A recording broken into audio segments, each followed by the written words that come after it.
And we are live. I guess, I think, right? I think we should be. Boom, boom, boom. Thank you guys so much for coming over. I just me bring the chat up. Hey, hello, hello. One sec. Okay. Pretty cool. All right. I think we're good. And we shall now commence the live stream. All right. The music is good. Yeah, vibin', man. Vibin' as always on the Cool Factor. We are vibin' today, tonight, wherever you are. We are vibing with this set. Welcome back to the live stream. Welcome back to the Cool Factor, everyone. Nathan Briggs, a member. Thank you so much for coming over. Everything looks good. C Bacon, welcome. Sean Technic Bricks, Bluebeard 17th. I am glad you enjoyed the music. X More, welcome. Cy O'Connor as well, dude. Like, do you ever go to sleep? Thank you so much for coming. It's so late for you. You don't have to stick around. I don't hold you hostage. You can go to sleep now. You just said hi. We're good. Cy O'Connor is in the chat, everyone. So yeah. Yippee! Pretty cool guy. Bricks 4K, welcome. Double A Bricks, what's up? What's up? Yeah, kind of an impromptu stream. I wanted to throw on a stream on a weekday this week. I didn't have any time whatsoever to stream on the other days. I'm literally off the bed, alright. But yeah, I promised last time that when we finish the Ninjago City Gardens, this was the next set to be built. Actually, we're opening this today. I'm excited, gotta get my Lego fix for the week. And this is it. This is the one for this week, pretty much. I will join later, sure thing. So we're not gonna have a lot of viewers tonight, which is good, actually, because I'm a bit tired, I won't lie to you. It's been a long week, as usual, in my life, and it's been a long day, so I'm getting my Lego fix. I'm not gonna go for too long tonight. I'm not like this crazy guy. Did you guys watch Jang today? Jang was streaming, I think 9 hours yesterday and almost 5 hours today. Is he still going? Oh yeah, he's still going. He's building the city gardens, actually. I've been watching him vibing as well yesterday and today, and man, this guy has unlimited power, unlimited energy. That's kind of crazy. Yeah, he's still in. Let's go. Let's go. Give a proper shout out to my good friend Jang. Is that the one? Oh, that's not. That's my OBS. Is that the one? I don't know which one. Okay, I'm gonna just screen. Oh, there you go. That's Jang's build. So big shout out to him. I'm actually watching him stream in the background. That's pretty funny. So Jang, you're awesome. I'm actually reached out to him yesterday, and I think we might actually collab in the future. So that's gonna be fun. So shout out to Jang. Make sure you love his channel because he's a legendary YouTuber. Everybody knows him. All right. Yeah, pretty much. There it is. So we're gonna keep watching Jang to get him some numbers in the background. Pretty much. Yeah, he's the goat. He's the goat, and he's a great colleague. He's a great guy overall. Shout out to Jang. Unsponsored. Hashtag not sponsored. Yeah, he was going long. You know, guys, cause I was talking to Jang through the chat, and he's about to finish this build in only 2 live streams. They're long, but can you guys guess how much time I spent streaming the City Gardens with you? I don't regret it. It was fantastic, but can you guess? I summed it up. I know the number. Can you guys guess how many hours in total I was streaming the Lego City Gardens? Come on, tell me. Guess. Don't go to my channel. Don't sum the numbers yourself. You can do it, but I know it. So let me know. What do you think? There's not a lot of people here. Yeah, YouTube doesn't really promote my streams at all. So glad you guys are here. Actually, let me see. We only have 12 people. It's usual on like a Friday night, and we lost like 4 people. Yeah, there's not a lot of people. Either there's gonna pick up, or my notifications are messed up again. People don't really get notified for my streams lately. I don't know why. It's kind of crazy.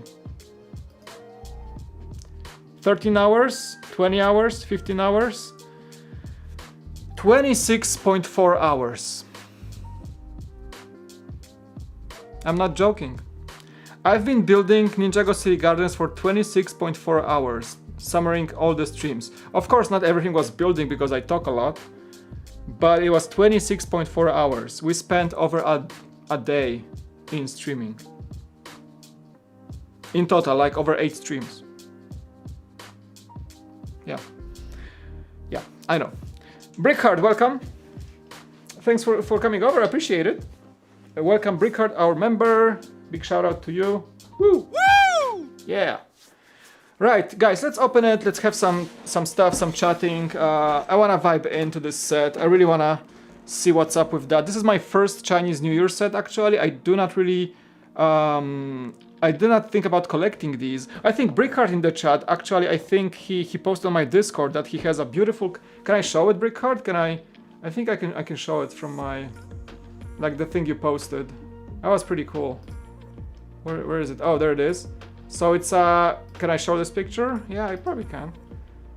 So that's a picture that Brickheart shared in my Discord of his Chinese set collection. I think it's only you're only missing 2. Am I correct? Oh, 2 or 3. This is beautiful, and these are like highly collectible. Or some of these right now, even the original, especially the original exclusives. That's pretty cool, dude. That's pretty cool. That is amazing. Yep. This one is 130, I think. It's in the description. Yep. It's a beautiful collection. Congrats, man. And thanks so much for coming over. Even though it's pretty late for you, I bet. People from Europe coming over right now. All right. Without further ado, just gonna make my chat bigger. Okay. Yeah, that's I can see it from here that way. Yeah, I skipped using the laptop. It just was taking space on the table. I just rather have extra cool space to just build. And you know what? I've been watching Junk stream, and I'm digging his little bamboo wooden trays, like bamboo trays that are normally used to serve like Japanese tea or sushi in the kitchen. But he's using them to actually have bricks in those trays instead of the table, and I'm so digging it. Like Jang, I'm gonna buy these, and I'm gonna use his affiliate Amazon link to make sure he gets some commission. But I think I'm gonna get it. So that's gonna be a next upgrade for my building. I think it's just better to just have this, and the bricks don't roll off the table, the small ones especially. And you know, I also wanna get like a table mat. Like a cloth or wool table mat, so it feels more cozy and soft to build instead of this like fake wood from IKEA. Yeah, I kind of want to do some little upgrades to like make building here even more cozy, you know. Yeah, I think he even mentioned which these are from, these bamboo plates that he's using. There's a company like Bamboo MN or something. You can just type bamboo tray on Amazon, it's gonna show up. Yeah, I'm gonna keep the box here so at least people joining can see what I'm doing. Oh, and I still have the Ninjago City Gardens is on the floor right now. I'm gonna put on the new shelf I just installed today, but I kept the temple to maybe make a little arrangement once I'm done with this. But today we're not finishing this, so we're gonna go as far as we can, and we'll see how it goes. Pretty much. So just trying to sort through this. Hello, Jordan. Yeah. You got the lights on. Yeah, one of them discharged, so we're good. We gotta charge some more. All right, we have. There's the manual. You can see. There's on bag number 6. So I'm gonna throw anything. So let's see how many bags. 1, 2, 3, 4, 5, 6, 7, 8. One more time. 1, 2, 3, 4, 5, 6, 7, 8, 9, 10, 11, 12, 13 bags. And I think it's only one single bag per number. No, sorry, I'm wrong. It's bag 11 is 2, for example. So everything goes on the floor. That's not bag number 1 right now. Let the journey begin. Yeah, it's gonna be a much shorter journey because this set is not as big. It's a significant set. It's not that small. Like, look, only pack 3 is only the water. Pack 4 we don't need right now. Oh no, sorry, pack 3 is some foliage as well. Oh, I think my fam returned because they went for a little walk. Number 9, number 6, we don't need that, we don't need it. Number 8. And here's number 5. That's 7 and 9. Alright. So we got actually, it's similar as the Ninjago City Gardens. We have a big 32 by 32 and then we have 16 by 32. So pretty much the exact same footprint as in the Ninjago City Gardens. Jeff, welcome. This set doesn't cost, it's more than 100, it's 130. I think the story of Neon, the other one is like 100 or less, but this one is 130 or 120. What's the cost like? I don't remember.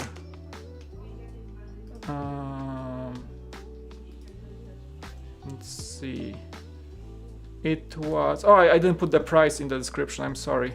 I don't remember. I think it's 120 or around 130 minimum, I guess. Yeah. Happy Friday, happy Friday, welcome to the beginning of the weekend. Something always nice to look forward to. Needs more bags. Oh, I think Jeff, you asked, by the way, I think you're a member, so thank you, dude. So yeah, if you're a mod and a member, you remain blue, as you can see. So only members remain green in the chat, but mods and members remain blue, and they have the little wrench and the cool factor logo. Which that logo is cool because the longer you guys are members, it's gonna change colors. I think it's like after 1 month, after 3 months, or something like that. So if you guys stick around, you're gonna have new little badges. So thank you. Yeah, I wanna get the Porsche. Yeah, and I'm debating because so on Monday the blacksmith comes out. Right, it's February 1st on Monday, and it's 150. And then 2 weeks later, the Porsche comes out, right? And it's already $300. So I would love getting both, but man, like I've been spending so much money lately. I don't know. If I had to choose one of the two, I'm gonna go for the Porsche. But I want the blacksmith as well. I don't know if I can afford both this month. Yeah, the blacksmith is awesome. I mean, everything I buy anyway, I'm gonna stream anyway. And I need kind of streaming content as well to sets to build for you. Oh, what is that? What is it? I never seen this added to a Lego. Oh, because it's a light brick. So okay, so you get this battery warning. Okay, I see. Okay, yeah, that's understandable. I see. It has a light brick inside. 2 booklets, by the way, and they're like one is vertical and the other is horizontal. Interesting. Wonder why. Yeah, that's so weird, right? Okay, so build the smaller base plate on the second booklet. That's why it's vertical. Anyway, we're gonna actually. I need my little stand because I have a little stand. Get ready. Boom, boom, boom. Hello, Title in progress. People are joining. Thank you so much for coming.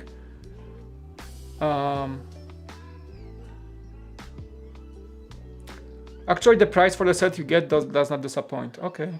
I mean, you're talking about the blacksmith? I think the blacksmith and the Porsche are fairly priced, both at 150. It's not too bad. Mr. Mike, you know I don't do the car thing often, or that scale, but I'm actually considering getting that Porsche, but $300 is, oh man. Whew, yeah. Same for me, Jeff. It's, you know, blacksmith was like a no-brainer, but now that Porsche was unveiled, and I really want it as well. It's a Mike Psiaki set overall, so you guys know me. I buy everything from Mike Psiaki. So absolutely have to get it. The blacksmith probably not so much, but I still want it. I think it's a great set. I don't know. Oh, this is like, oh, look at the art. Really beautiful. What do you guys think? Yeah, I enjoy this this art in the booklet. That's pretty much it. Just the beautiful painting. It's a little story. It tells, of course, the tradition of the Lantern Festival. I'm not very familiar with this. But yeah, even there's bunnies in the set. They eat some rice soup or something. If there's anyone Chinese in the chat and you guys know this tradition, can you maybe explain the chat? But I'm just like loosely familiar with this. Beautiful. Beautiful. And we get those, you know, printed foils. It's a thick foil, you know. Beautiful. All right. Anybody knows what they mean? I can't read Mandarin at all. All right, so we start with the big one. Let's go. Blacksmith is a steel. That's neat. That needs frame, really. So it seems like it's cheaper in the UK or Scotland for you, Breakheart, than in the US. It's 150. Jeff, you don't have to type Polish. Lego w zasadzie rozwieca nas już w zestawach, nie ma nawet drugiego miesiąca. Głupi klocek. That's pretty. Are you using a translator? Kind of rozwierca is like kind of not the most accurate translation, but I think you meant Lego. What was the original word you used? Rozwierca. Screws. Because screw in Poland, in Polish, means śruba, which is just a screw, right? Like things you screw together. And to drill is wiercić. And also, like if you say I'm screwing a screw, you tighten the screw in Polish. It would be wiercę dziurę, wiercę śrubę, wiercić, rozwierca. Yeah. So it's funny how the translator picked it up. Yeah. I'm trying to learn Oh, you do actually. So that helps you, man. Yeah, I can help you totally. If you need any help with Polish, if you're really like into it. It's crazily difficult language, I gotta say. Yeah, Polish slang is, yeah. Different words have different meanings sometimes. It's kind of crazy. I get you.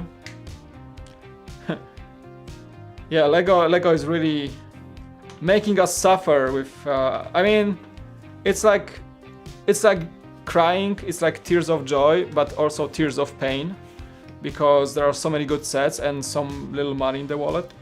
Don't you guys think? I mean, it's a good problem to have, having too many great sets to pick up in a year. But you know, it's a double-edged sword. Well, normal people like me, usually I can't afford everything I want in 1 month, you know.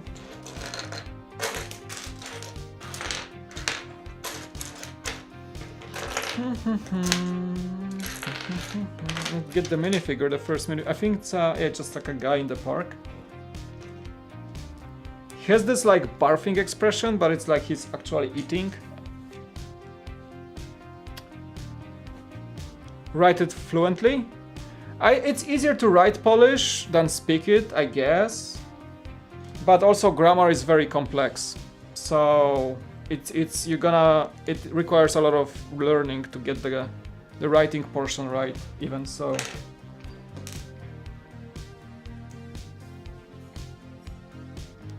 Całkowicie nie używam tłumacza Google. So in Poland, usually you like negatives are a bit different than in English. Yeah, so it wasn't perfectly correct sentence actually. My wallet hates Lego. Welcome to my world. Okay, so we get this new little bowl, the ramen bowl, and this guy is eating some sort of, I think it's a like Chinese delicacy, some sort of like rice cake, I guess. So there is that. Yeah, it's pretty cool. Hey, Twinception. Classic Bricks, welcome. Do you play bass guitar? Your video keeps popping up for me about how the best guitars are made in Poland. This is my curse. That video is a curse. This is like a single project. I never played bass guitar, ever. Those are my friends in that video. And this is like my high school couple that I know from the high school that I'm friends with. And hey, so thanks for becoming a member, appreciate it. And there is a super chat from Brickheart as well. Thank you. At least we know this At set least doesn't we float. know this set doesn't float. I Winking guess. face. Winking face. Did you really have to read that? Thank you guys, appreciate it. Woo! Hype. Yippee! Yeah. Thank you so much for becoming a member, Sol. Please don't forget to join my Discord. You have to link your Discord with your YouTube account, with your membership, and you should be able to access my channel. So thank you, and welcome to the cool fans. Much love, and thank you for the dono for £3 from Brickheart. Where was I? So yeah, this video is a curse because again, those are my friends. I made this video only because I was visiting Poland and I was fascinated by their craftsmanship. This guy, if you watch the video, he's a luthier. He's making custom bass guitars. And I just wanted to like see, and I was so fascinated by this. I filmed this. And now everybody, most of my views or people finding my channel are through this video, and people think I'm a musician or something. I don't know, I kind of want to take this video down or go private with this because I think it hurts my Lego positioning as a channel. So I don't know why everybody gets this video recommended. It went viral at some point, gained like 300,000 views. And now it's like the most viewed video on my channel, but at the same time, I know I'm the cool factor. I like talking about certain different things, but I think, as I talked about this in the previous stream, I think it actually hurts my positioning as a Lego YouTuber. And I kind of want to take this video down, but like it's so popular, like I kind of don't wanna, but I think because of that, people like find this, like, oh, maybe this guy does any other instrument, and they found like, you know, Lego content after. So I think it may not be the best idea to keep this video on the channel. I want to grow as a Lego YouTuber now, really. You know, also like having a few percentage of vlogs or other things, but mostly Lego still. Because I found that I enjoyed the most still, and I don't know. This video, I think this video doesn't help with growing the channel in the Lego community, you know? Like you said, like you got recommended and you think I'm a bass player. I'm not. This is the thing. So this is a great example of building a niche as a like creator of certain content, like me, Lego mostly, right? And then you make something else, and YouTube is like, oh, this video became successful for a second, and like, oh, you do other videos like this. Well, I don't. So yeah, it's kind of weird. He's the Polish guitar guy and Lego guy, but yeah, that's like, those are two so different things that people discovering my channel do not like do 2 + 2, you know? I think it hurts me in the long run. I want to do an experiment probably and like hide this video for like a month and see if I can get more traction from like Lego communities. Because when I go to my analytics and if I go like traffic sources and I try to find where people find my content, where people find my channel, the first 5 positions or the first 5 top sources are some other like bass guitar videos. And only like the 6th and further sources are like MNR's video or like Jangbricks video or something. So the first 5 top traffic drivers for my channel are coming from instrument channel, like from musician channels. It's hurting my channel, it actually does. So I think I'm gonna take it down and see what happens. Like for a month, make it private or something. So people cannot discover this video and see if I can get some more Lego people to come here. And this video gets like comments all the time. And I got bashed because nobody played any guitars in this video. It's just like a short documentary, like a mini vlog about their craftsmanship. But for some reason we never played any guitars in this. And yet, you know, I get bashed for this because, oh, look, how can you make a music video without sounding like the sound of a guitar? It's like, I don't know, dude, I made it for fun. Yeah. Hi, Matt, great to see you live streaming tonight. Hope you had a great week. I picked this set up last week and can't wait to build it. I'm doing fine. It's the first stream of the week actually, because I wasn't streaming for the last few days. But yeah, it's good. Thank you, Sol, for asking and for being a new member. I appreciate it. Thank you so much. And yeah, we'll see. I hope you're gonna enjoy it. I think it's gonna be a much less of an endeavor than the Ninjago City Gardens, which took me record-breaking 26 hours on stream, actually. Thank you, Classic Bricks. I'm glad you enjoyed this video, but like I'm concerned that it's like the first thing people see when they come here. I want people to see Lego, actually, mostly. I don't want to get too off track right at the start of the build, but do you know anything about the Canon XA series? I'm thinking about getting a Canon XA40 as my next camera. I have no idea, honestly. Is that a camcorder? I'm totally not familiar with camcorders at all, like whatsoever. I'm mostly familiar with DSLR, full frame and mirrorless systems. Full frame mirrorless mostly, or like APS-C mirrorless and full frame mirrorless usually. So I'm usually around these things. So Canons like M50 line, you know, the R line, the EOS R, EOS line. So I'm not sure what XA is actually.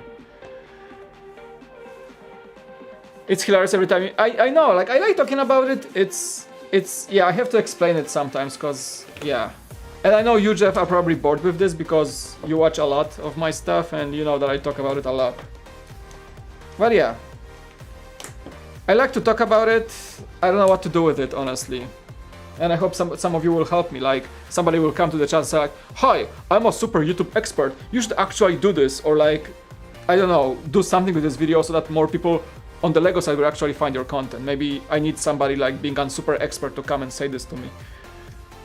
Just too damn funny. I'm glad to make some laughs. Of course. We'll see. I don't know if I want to take it down. We'll see. I just see a dip in traffic when it comes to my Lego content discovery, and I think that might be the case. Or maybe I'm just bad at videos. Maybe, who knows? Maybe I'm just overthinking here, and I just should just upload more Lego videos than I do right now. Maybe that's the case. Maybe I'm like overthinking this, and it's not the actual issue I'm seeing. I don't know. So this thing starts pretty much like every modular, with just a bunch of tiles. What is my opinion on MNR and Republic Bricks controversy? What are we talking about? I don't know what's going on. Can you enlighten me? I only know the latest MNR drama with Lego asking him to take down a certain video for and threatening a copyright strike about Star Wars rumors, but that's the only drama I am familiar with right now. I know the only thing I know about Republic Bricks is that this guy is running some crazy auctions on Instagram or something, and sells like a bunch of either Star Wars collectibles or Lego collectibles or Star Wars mocks or something like that, and I don't even know how he does that, so he keeps popping on my Instagram. This guy is running some crazy business, that's all I know. So what's the controversy? What happened that I missed? Sorry, every newsfeed I've seen this week was about GameStop and cryptocurrencies and AMC and Reddit taking down stock market. That's all I heard this week. I really want this channel to grow. People are missing out on Mike. Oh, thank you, man. Just share my stuff. Like, if you tell your friends, you know, to come over, I would love for you guys to share my stuff if you think it's good enough. That's like the word of mouth on YouTube is actually very powerful if you do it right.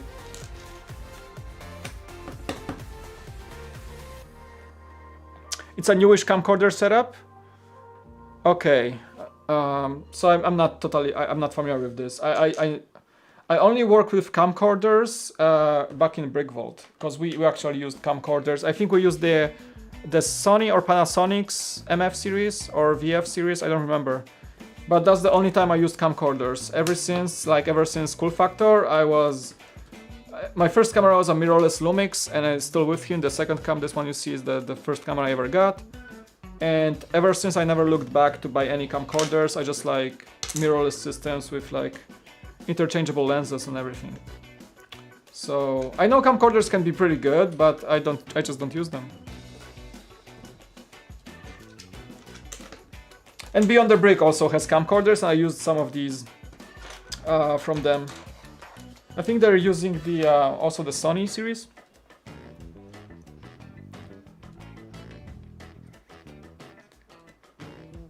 To be fair, actually, I didn't hear about that Bass video until the stream. I know you're purely a Lego YouTuber. Okay. So, it's like, I think it's like YouTube algorithm doing things to me. I don't know. But I don't want to like get too much into, you know, blaming the algorithm. I think I would rather just focus on uploading more Lego content, and hopefully this will help me grow, because that's the only thing you should be doing pretty much. As a YouTuber, just upload more stuff, and everything else is extra. Promoting yourself on social media, apart from YouTube, everything is extra to help you grow. But the main thing you gotta actually do actively, which I'm not the best at lately when it comes to consistency, is upload more videos, pretty much. That's the only thing you can do. Gotta do an essay. Good luck with that, Jordan. Thanks for coming over. Who is MNR? MNR Productions, Ryan. He's a big Lego YouTuber.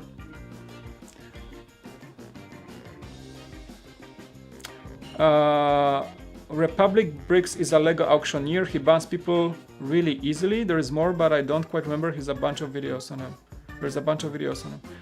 I don't really know what this guy really does, honestly. So what's the drama about? Did I miss the comments? Did I miss any comments on what is the drama about?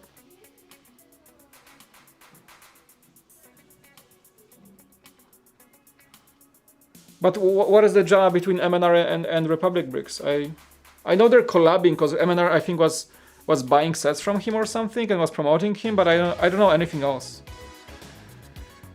Yeah, MNR is mostly Star Wars stuff, Lego news, streams, yeah.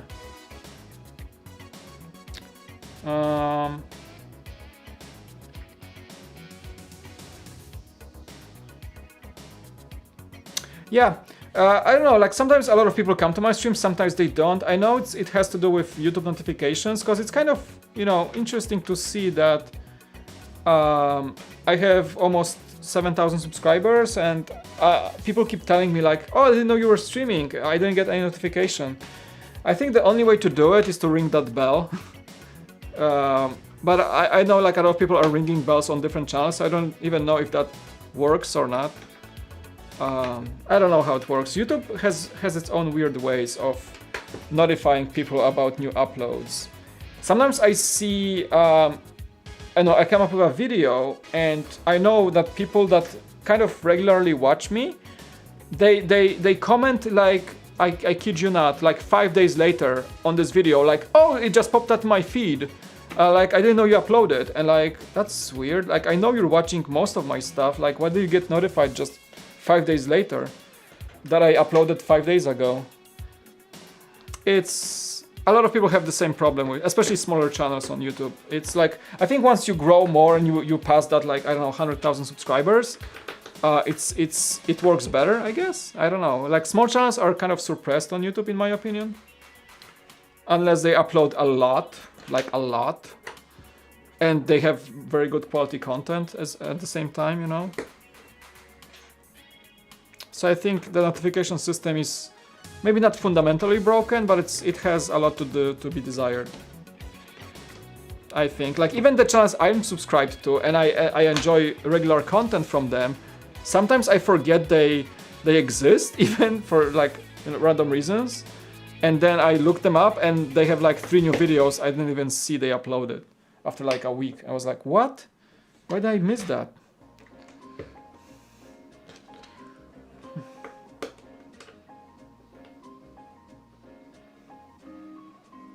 Brickball just released the snail tank instructions. I knew this was coming because I follow Dave's customs. Yeah, they work with Dave for quite a while now.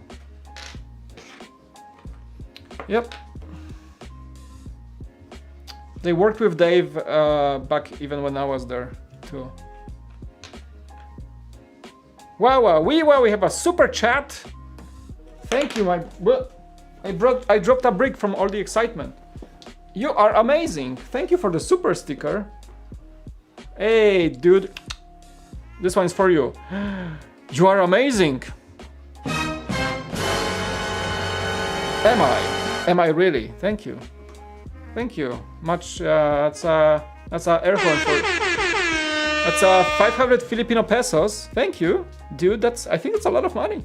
Actually, it's like what, $25? What? What? Thank you, and you remember. There it is. Thank you for the super sticker. Appreciate it. Thank you, man. Nathan Briggs, love you, man. Thank you so much for the continuous support. I truly appreciate it.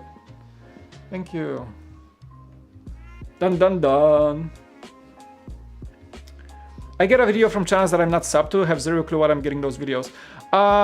You will get videos like these if you are on your like YouTube main page, not in the subscriptions. So you'll get those videos on that feed, and also occasionally you will get random notifications about channels that are kind of complementary to what you already watch, and it happens. So I actually discovered a few channels by a random notification because I discovered a few Lego YouTubers that way. By having a random thing from a channel I never watched before, because I watched like a bunch of Lego content one week and then some random other channel uploads and I see them and I like them and then I subscribe. So it actually works, I think, in the long term for people, I guess. Yeah, YouTube has its own mysterious ways of promoting content. I think the biggest metric on YouTube you can possibly be happy about growing is recommended content. So if you have traffic from recommended content, that means your content aligns with a certain niche like Lego, and that way if people watch other Lego YouTubers, there's a higher likeliness, a higher chance that they will come and see your channel because you actually show up either in notifications even if they are not subscribed to you, or you will just show up, your videos will show up on that feed on the right that says either coming up next or recommended content. So the more you can get it, the better probably you're gonna grow, because you're gonna just get more impressions, more circulation of your videos. That's kind of, every YouTuber wants this, to be like affiliated or assigned to a certain niche of content that is popular. So talk like tech YouTubers, and Lego YouTube is big, right? So if, say, my videos were always showing up as the best, most appropriate or most recommended, most compatible video after like a big MNR video, and people would see my thumbnail next to MNR, that's kind of what you want, right? So if you look at Jang's videos, he's a big channel, so if you click at Jang's video, probably a bunch of videos on the right that are like recommended to you will be from Jang's channel, and that's also a big metric. So it's a happy Chinese New Year. That's a big thing. Thanks, Kinglian. Kinglian Yu, welcome to the chat. Happy. So do you speak Mandarin? Do you speak Mandarin? Can you tell us, if you do, can you tell me what these say? These are probably some traditional things that are related to the Lantern Festival, right? It's only one side print. Can you tell what they say? I don't know if I can get a zoom in, like a focus. I don't know if it's gonna work. Let's see. Oh. I'm trying to hold it really steady. So you can pause here, maybe if you read Mandarin, maybe you can tell us what these say, I wonder. Yeah, it's trying to hold the plate. Yeah.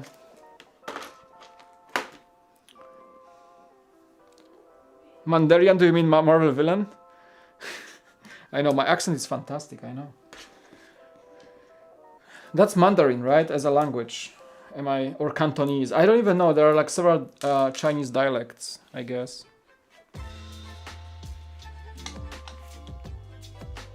The 5 hours, this thing? Probably, if you don't talk and just keep going. Probably you're gonna build it fast.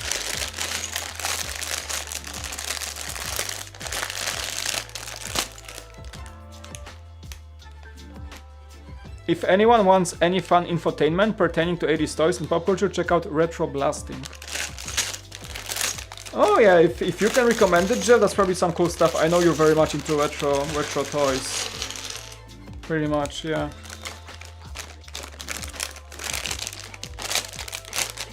Take care, Jeff. Thanks for coming over. Talk soon, buddy.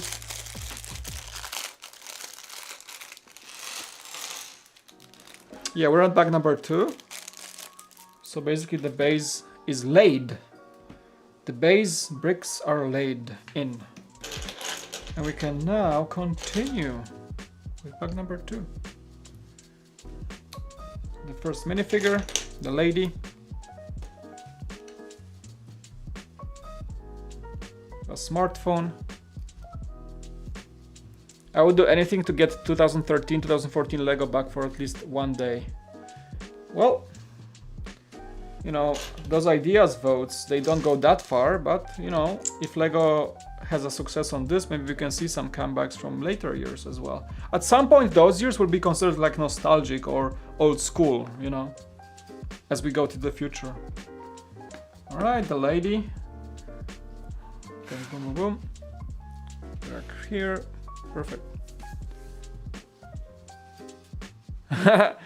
Thank you. Streamlabs is a bot, so I set it up so that way people, because sometimes I say like click the like and people click the like, but you know, it's a simple action if you enjoy the stream, so I do appreciate it. But I forget to remind people, likes really help actually. YouTube looks at few metrics. It is watch time and engagement, and any click, any chat message is engagement, so it really helps me bring more people to the channel pretty much in the long run. Just that simple click the like thingy really does help. And I think I have this bot set up on like time interval, so it says every so and then. So smash that like button. I do truly appreciate it. Man, it's such a refreshing thing to have small bags of bricks instead of those giant ones from the City Gardens. Those were insane, by the way.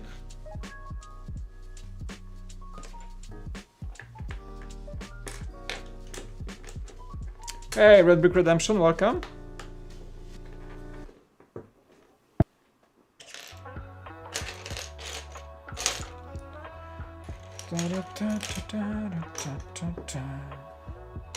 And yeah, so we're streaming tonight, the set, maybe tomorrow, because probably I'm just gonna finish this one in 2 streams. It doesn't seem like that big of a deal. We'll see. Maybe 2, maybe max 3 streams. But yeah, Sundays, Bricks and Coffee. So hope to see you guys there. Hope to see you guys there.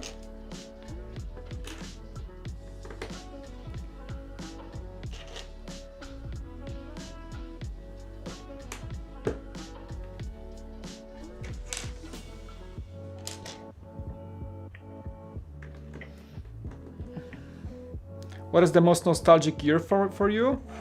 Probably the one when I was getting a lot of that space stuff, and when I got my first M-Tron and set, so it was like, what, 92, 93, I guess. The most nostalgic set for me is the M-Tron Magnetizer, Megacore Magnetizer. If you guys can tell me which year is that set from, because I don't remember, probably that's the year I'm most nostalgic about. I just love this time of my childhood when we had Ice Planet and all those M-Tron sets. This is like, it's my first Lego memory, honestly. I know I had some sets before that from like 1989, the old town.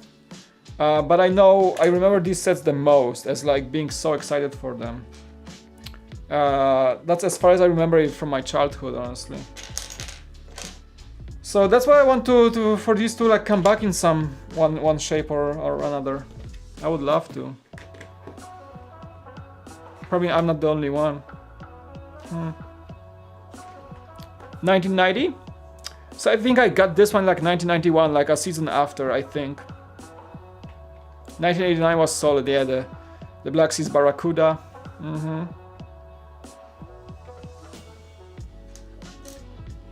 Absolutely. Yeah, I think I got the Megacore like a year after it came out or something, I guess. I don't know if I got it like on the launch year. I mean, I was 5 in 1990. So I don't think you can remember things from being 5 years old, right? So, but I remember this set, so I must have been older. Like at least a year or 2. I remember specifically like opening it and playing with it. I remember this. I do. I don't think you can remember like below your 5 or 6 years old, right? As a person.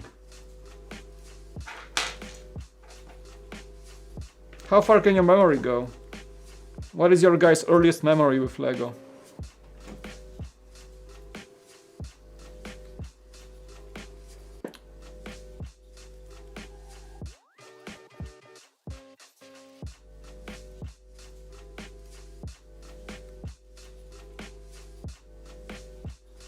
Sorry, was talking to my wife for a sec, because they came back from a little walk.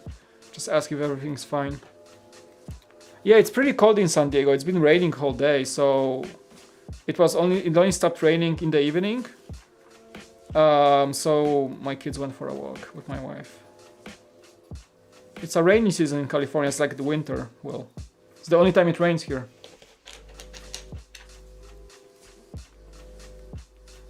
I hate to say, or love to say, I remember building my first Lego set as a 2-year-old with my father. Really? That's a pretty impressive thing to say, because I don't think a lot of human beings can remember being 2 years old.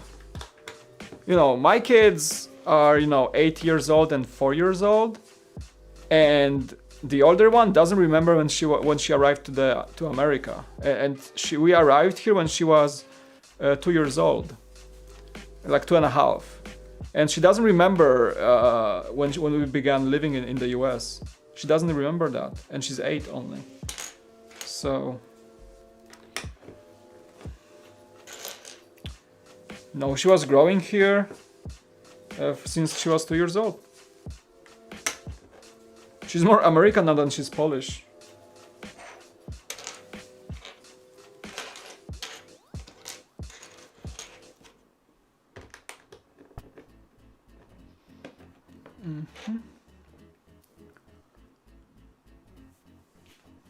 Why does everyone here have kids? Well, welcome to the boomer stream. I don't know, dude. Like, I'm in my 30s. Been married for 10 years now. Had kids for a few years.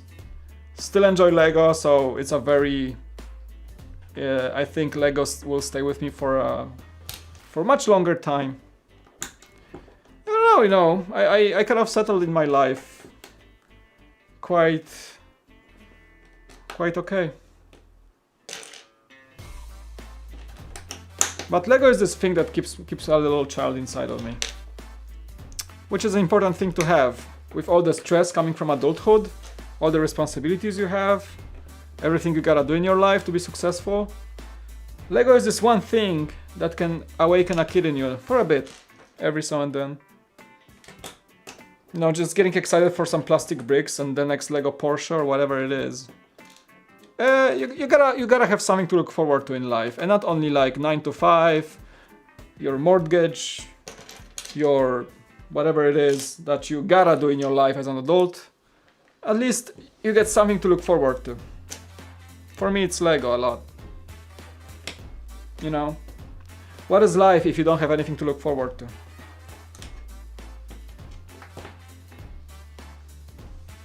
Who is my favorite comedian? Gabriel Iglesias and Jerry Seinfeld. Jimmy Fallon, I like him. I think Gabriel Iglesias is like my most favorite comedian, stand-upper. I like John Mulaney as well. Jon Stewart was funny, but Gabriel Iglesias, like, I think makes me laugh the most. And I've been on his live show actually 3 years ago in San Diego, because he's from Chula Vista, he's from southern San Diego. He was born here. And he was having a hometown show. Yeah, and I was watching him even back in Poland, and seeing him live, it was super fun. My favorite comedian by far.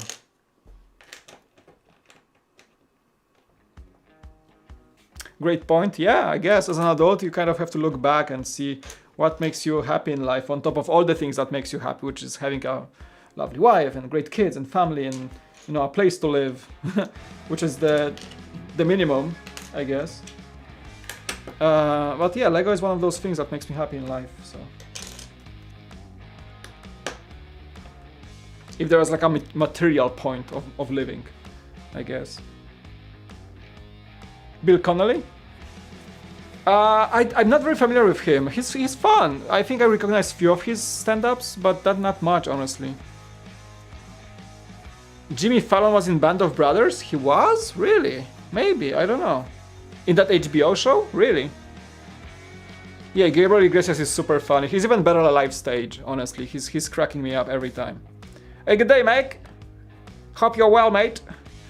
So I was watching Dr. Disrespect the other day, Jangbricks, and he was the funniest moment was like he was trying to read a donation in Australian accent, and he was struggling, and he like randomly showed up like a how to learn Australian accent in 5 minutes video on YouTube, and like there was like two things.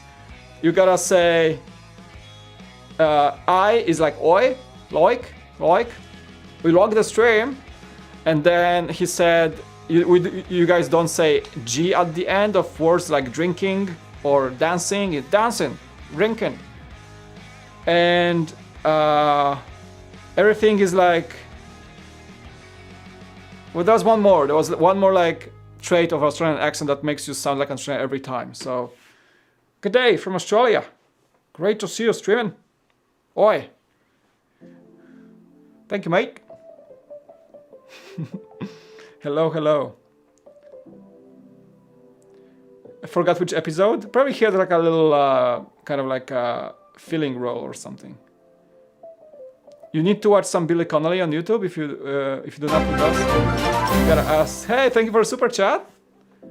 Mike, what shall. future vehicles would you like to see after the Porsche? Thanks MT for the $5 super chat. Appreciate it very much so. What future vehicles would you like? Would I like to see after Porsche? In Creator.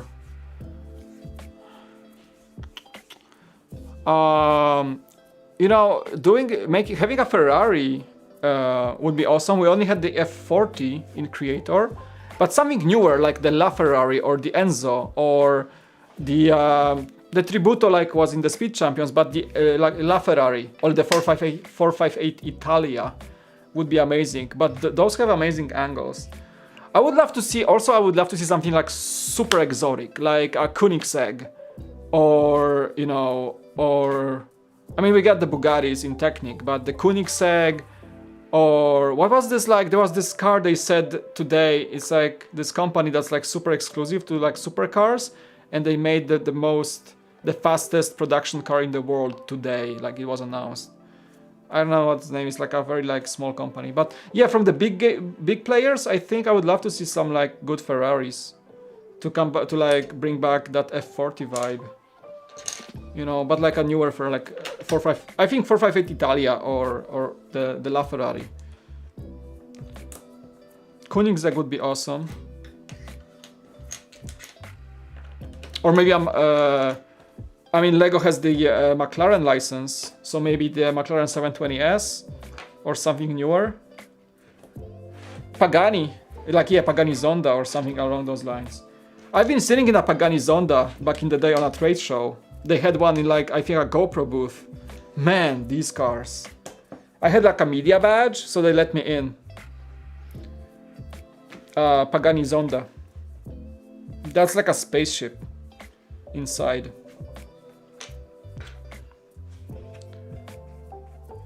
Thank you so much for the super chat. So there's plenty of things that Lego can do. What was this? There was another British comedian that... Who was it? Oh, I don't know. Like, never mind. SSC Tataura, yes. Yeah. They. I think I saw the first picture of it today. It's like officially the fastest production car in the world. Well, you know, let's wait for a Tesla Roadster. This is gonna be fast. Did you guys see the new Tesla Plaid, or the Plaid Plus? It looks like something like a concept car from like Blade Runner or something inside. It has like the steering wheel is half. It's like a jet or like a airliner yoke, whatever, you know, control. It does have the top of the wheel. It's like people say like how it's so weird. Like, is it safe to drive? But the Plaid Plus, I think it's the Plaid Tesla Model S Plaid or Plaid. I think you pronounce it Plaid. has 2 seconds acceleration to 60, and the Plaid Plus will have less than 2 seconds to 60. And it has 3, the performance the Plaid and the Plaid Plus have the 3 motor drivetrain. Right now the fastest Teslas are the dual motor ones, the performance dual motor.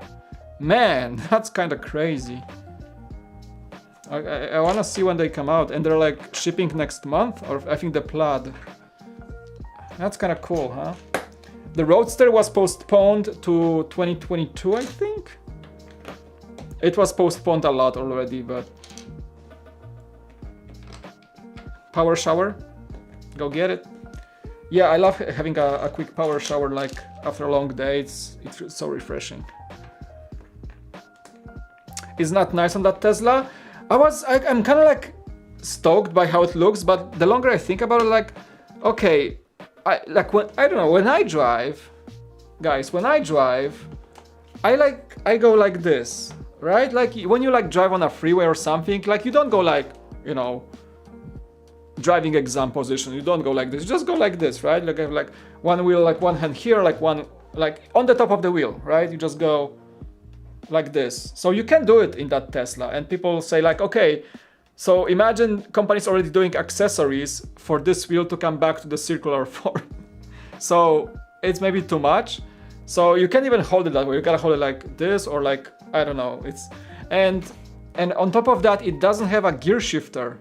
That Tesla, the new Tesla, doesn't have a gear shifter, and apparently Musk said that it's gonna decide for you to go forward or backward or park on its own. What? And you can override it on the screen, but like, I don't know, like I like having some sort of shifter to make sure I'm in the right gear, right? Even if it's like fully automatic. The Model 3 has like a little shifter on the right, so you just like put it up, put it down, like up is drive, down is reverse, and the little button is park. That's Model 3 and Model Y, pretty much. And I think Model S as well, and Model X. The classic, that's one thing that you have to push is like this shifter in your Tesla, but that's about it. And the new one is apparently having no shifter. It's like Jedi mind tricking you on where you wanna go. That sounds a bit unsafe. What if this system fails, or what if it glitches or something? I would rather have my own control on what the car is doing, you know, whatever I want. So I'm a big fan of Tesla, but this is like quite questionable. Maybe too much of an innovation, too quickly. What's up, Infamous Convict? Welcome to the chat. There is no gears. In electric vehicles, you have no gears technically, but you have the forward and reverse, okay? So you can select this in your typical Model 3 or the current Teslas. In the Plaid Tesla, the new Model S, apparently there is no shifter to select drive, forward or reverse. There is no, like, there is some system that like does this for you. And you can like override it only with the screen controls or something. So it's, I don't know guys, it sounds weird. It sounds dangerous. There's a lot of potential for error.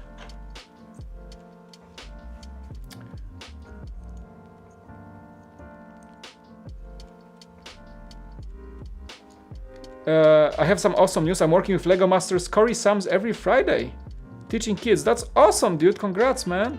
Welcome to the stream. Did you see my latest mosaic? I did not. Did you post it on your channel somewhere? I did not. I'm gonna check it out later. I think you said you're gonna work on a Cool Factor logo. That's awesome, dude. I would love to see it. I would love to see it.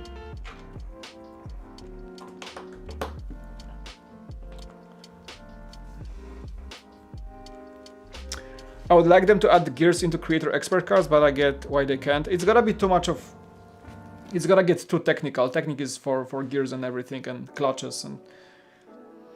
I don't think there's even physical space inside creator cars in the scale they're doing them to add any mechanisms like that. I don't think it's a good idea. They gotta keep it like small enough to the scale and kind of simple, you know? If you wanna go further, go Technic. So keep that in mind. On Instagram, I'm gonna check it out. Maybe actually in a second. So let me just finish this step. I think I'm following you on Instagram, right? I think I do. I think I do. All right. Let me see if I could find it real quick. Hold on. Oh, I gotta reach out to my keyboard. Or just bring the keyboard here because the computer is all over there. Instagram. Are you just under Brickman Mosaics art? Let me just find you. Brickman Mosaics. I see you. Do I follow you? I'm sorry, I'm not following you. I'm gonna follow you right now. Hey, that's cool. Beyond the Brick logo. Very nice. I'm sorry, I did not follow you for some reason. I'm so sorry. Yeah. You guys check him out. Boom. There we go. So that's Brickman's Mosaic art in the chat. He has a little Beyond the Brick logo mosaic. I like this one actually quite a lot. I like this one. I would like buy it from you or something. And you made Bricks O'Brien. Hey, that's nice. Oh, you made Will Smith? That's cool, dude. That's really cool. It's a good one. Pretty cool stuff. Yeah, pretty cool stuff. Yeah, guys, chat. Come on, let's help each other out. Give him a follow on Instagram. Oh, like Lego Masters, Darth Maul, dude. Like you're good at this. That's pretty cool. Awesome. That's pretty cool, man. Brickman Mosaics art on Instagram, guys. Give him a follow, okay? Thanks so much for coming to the streams. Yeah. Appreciate it. Oh, I'm sorry, that's MLK. I'm so sorry. Dude, like from this far, it looks like Will Smith. I don't know why.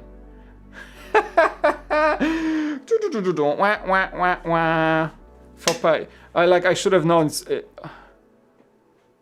Oh yeah, like if you look, it's actually MLK, Martin Luther King. Dude, like, but come on, guys, he looks like in this shading, he looks like Will Smith from afar. Come on, you guys, you gotta. Oh my god, I feel so. I'm just gonna. But I need this like wah wah wah sound. Yeah, of course we had MLK Day. It's pretty convenient and on time to make MLK mosaic. I was like, is that Will Smith? Dude, like from this, like I'm sitting. Okay, I'm sitting like 5 feet away from the monitor right now, and it's a small picture. It's a small picture, okay? It's a really small picture. It looks like Will Smith. I kid you not. It does. Like just move away from afar and look at it, and you'll see Will Smith. I know MLK, dude. Like I know he's a legend. I know what he did for the history. Like yes, of course. We just celebrated his legacy in the US. What are you smoking? I don't know what, but I gotta smoke half or something.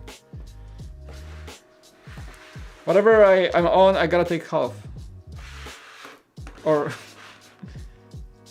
he does look like Will Smith if you look back. Come on, guys. I did not check. I was just looking at the picture. I did not check the title or the post. I just looked at the picture and first impression, Will Smith. No, it's a good MLK. Honestly, it's good. Like so, I think they just like look similar, kind of in that form. I guess that shaded like sketch form of sorts. Will Smith. All right, guys. All right, you guys know more how MLK looks like. I know how he looks like, and I know how Will Smith looks like. And maybe like my brain connected the dots and thought it was Will Smith.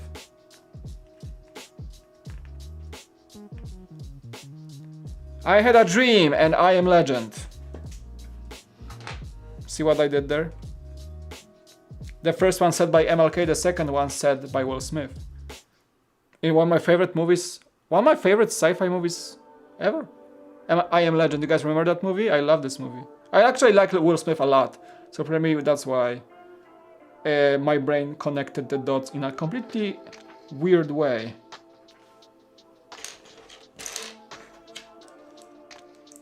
Oh, Red Brick said like it's Mike Tyson. See? It's not that easy. Actually, Mike Tyson kind of looks like Will Smith. Huh. If you think about it. Maybe not. I don't know. Ah, that's hot. That's hot. Ah, that's hot. Yeah. Ah, that's hot. Dude, like, when Will Smith launched his YouTube channel, that was awesome. Like, why is he not doing any more Lego like YouTube videos? When he started his channel, I was like, he made some really good vlogs and really good videos. I enjoyed them, and he just stopped. I don't know. He had like a full production team with him every time, and his videos were super cool, super well done. Ah, that's hot. The long-lived meme from the infamous YouTube Rewind. This year YouTube skipped the Rewind, and Mr. Beast made a better one. That's all I know. Did you guys see the Mr. Beast Rewind? He actually shouted out every creator that was like everything, and every creator that was actually making an impact on YouTube in 2020, in the craziest of years. Well, we don't know what's 2021 gonna bring. So far, it's the January is under stock market craziness. Yeah. Any of you guys purchased either GameStop or Dogecoin or AMC or anything like that? Any of you did join the craziness? I would rather have my investments in a much safer manner. I invest slowly and try to be wise about it and hold long term. So I don't jump on those crazy trading frenzies like this crazy GameStop stuff and AMC and Bitcoin and Dogecoin, I mean. Yeah, Bitcoin was kind of crazy today as well because Elon, our beloved Elon, of course, had to tweet something about Bitcoin and poof, everybody's buying Bitcoin. So, yeah. I think he mentioned, yeah, MNR, I think he mentioned on Twitter that he had GameStop stock and he sold some from profit. Good for him. I don't know, I'm not good at those daily tradings. It's too risky. It's like gambling at most. I don't like to be risky with my money.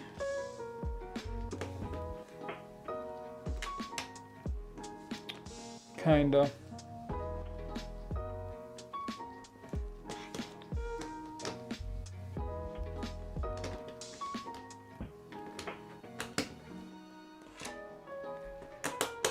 It's a lot of detail here. Pretty cool.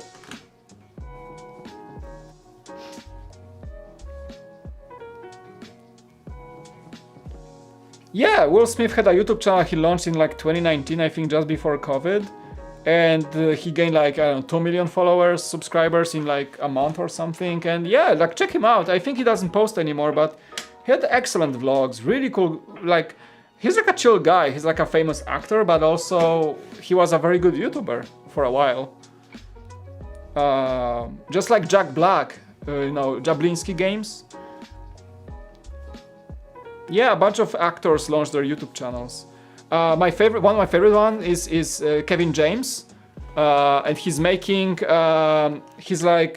this character when he's like a sound guy, and he edits himself into different movies, and it's so funny. It's like making like mini films as a sound guy. Check him out, Kevin James, also a pretty known actor. Mall Cop, I think he's most known from the Mall Cop. Yeah. Again, I'm not like a stock trader. I invest and I hold. And I take profits when I have big gains or something. I don't try to like daily trade or something. You gotta also be mindful of your taxes, you know, when you sell stock. Remember, every income you make on stock market is taxable. So, you know, keep that in mind. So you don't like, ooh, I'm a millionaire now, and then you have to pay taxes on that. Well, you gotta have money for those taxes at the end of the year, remember? Or like the next tax season filing. So keep that in mind. When you sell stock, you have to pay income tax on it.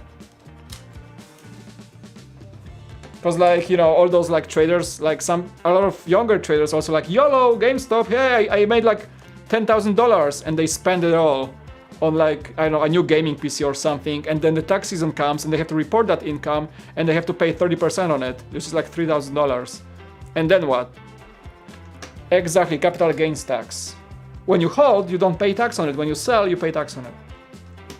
So people like, YOLO, I made money, and they spend everything, but forgot to like have a tax saving account to make sure you can pay your taxes at the end of the season.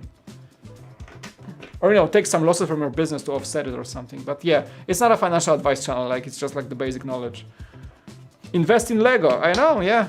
I have a little I have some Lego sets that probably went up in price already.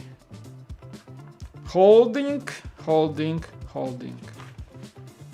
Lego is a good investment. Actually, it's probably better than gold. Yeah. I'm a little younger, so I'm not that well versed in that stocks are good to invest and all that kind of stuff. Well, C-Bacon, I guess the best advice you will ever hear is that start learning as young and start investing when you're still young. Probably around your, 18 years of age or 20s, early 20s. Just start investing. And it's not that crazy. It's just, nowadays you can just have like an app and you can buy from your phone and you just need like a bank account and some money and you can start doing it. You can, if you don't know how to invest, you can invest in like index funds, which are like kind of in layman's terms, like a bunch of stocks comes together and there's like a index fund managing it and growing the portfolio. And so there are apps that invest for you, so you don't need to know a lot. They just ask you like, what's your risk assessment? How much you would like to invest? And they just allocate the investments for you. But once you like some companies and you say like, I like Apple, buy Apple stock. I like Tesla, buy Tesla stock. You like something else, you like, I don't know. No, the oldest term always applies. Buy low, sell high, right? It's that simple. And keep the taxes in mind. All right. Number 3. Boom, boom, boom.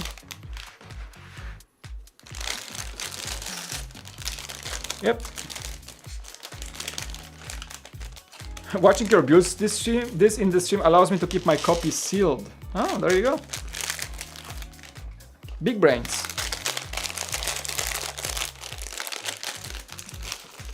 Yeah. When it comes to investing, like the only thing I would tell to my younger self is start early. Even like small amounts, like take like when you get your salary, take like $50 of it, put in the market, and do it like every month or something. Tesla stock has been pretty decent. Yeah, same here. My goal, my little dream, my little goal is to be able to one day actually buy a Tesla car with my stock gains. If it keeps going that way, it becomes much more possible. And maybe I won't feel that purchase as much thanks to that. Like, invest in Tesla and thanks to the gains, just buy the car.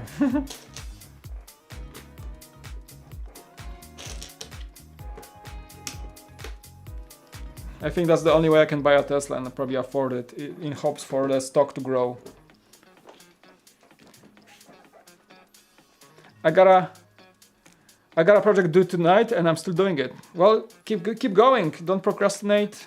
Keep doing the stuff, So you have the weekend for yourself. That will happen to you. Thank you.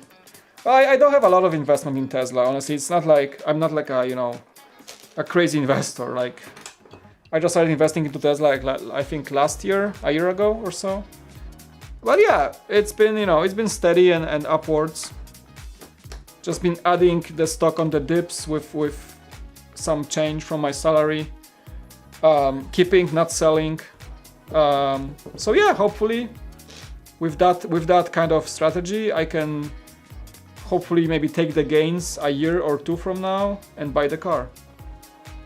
That's like my little dream, to own a Tesla. So you know, hopefully it can life can be generous enough to allow me to do it at some point.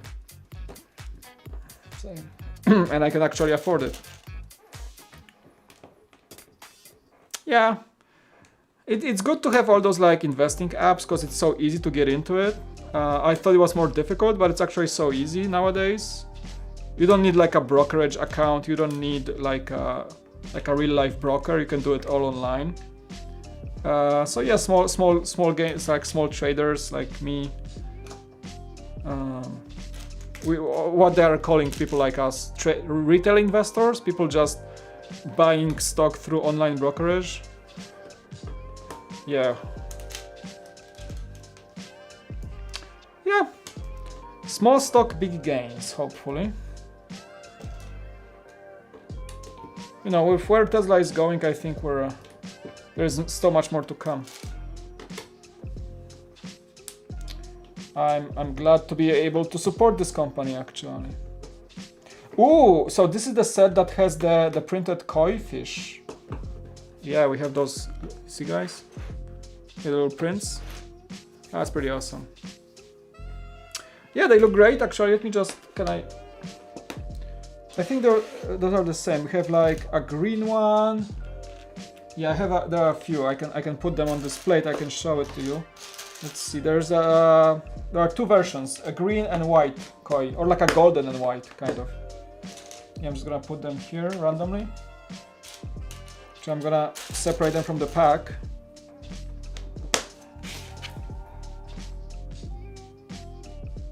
Come on. This camera, I swear to God. Why doesn't... Oh. Come on. I know you can do it. Really, I gotta press the button? Seriously? Okay. So, they're alright. Pretty cute. Yeah, you get 3 white ones and 3 kind of greenish golden ones. Yellowish, if you will. Yeah, can it focus back?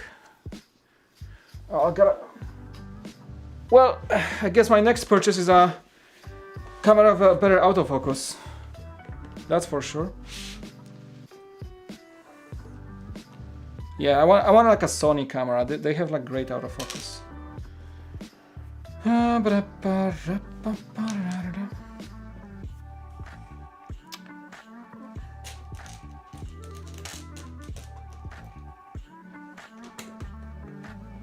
Yep, printed.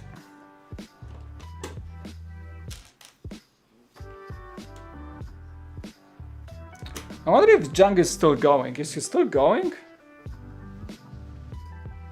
He's still going. He's almost there though. He's building the second tree on the... Oh, he got a $50 donation. Wow. Yeah, he's been getting a lot of support. I'm so happy for Jang. He doesn't stream like... he doesn't stream chat streams very often. He does the pure builds. He doesn't do things like this very often when he builds and chats with people. And yeah, he's doing very well. It's challenging, I know. The Elon brick. Tesla bricks. Yeah, they are neat. I'm now trying to learn trading on the futures markets and hopefully one day do that full time.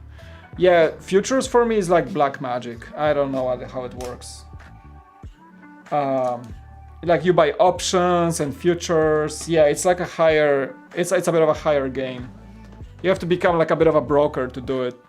You buy like contract options. Like I don't even know how it really works. You like kind of gamble on the stock price in the future, right? Is that basically the gist of it?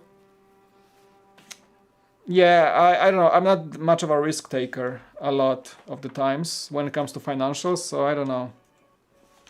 It seems complex and risky, but the gains can be insane if you do it right. I mean, I don't really have any throwaway money to play that. I know people like start gaining on stocks and do that when they have some gains they can throw away or risk it, you know, kind of. Don't ever like, I guess, do it with your life savings or something. It's not very wise that way.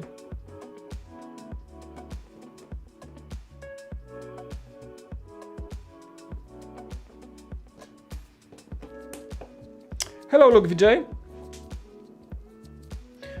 Those koi will go nice with the Ninjago City waterscape. I know, right? I wish they added them there. Like, why not, right? It's kind of weird.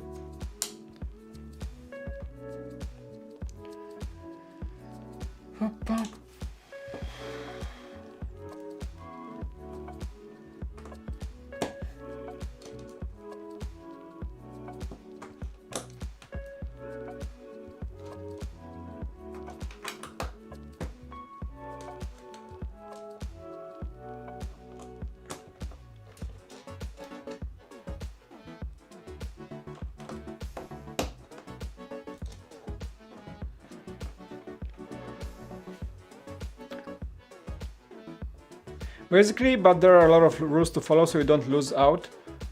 Just a lot of watching charts and waiting for the trends to open up in your favor. Yeah, so that's like active trading, if I understand it. So it's something you can do as like a job, as a like home broker, I guess, like home-based broker. So yeah, you look at the charts, you buy in when you feel like it, you understand the market more. Yeah, for me, you know, trading is, I make it as simple as I can. So I see a good price for the stock that I like to buy, I buy it. I try not to sell on the dips too much. I just try to keep it for long term. So I'm like a holder. And I try to, like, you know, make sure I don't risk my money too much. So probably that's why I'm not interested in the futures right now. But I know people do it successfully, and it comes with, you know, it takes knowledge, it takes perseverance, sort of like risk-taking ability, you know, I guess. That's how I understand it, at least. You gotta know what you're doing. You gotta know your stuff more than probably a typical trader.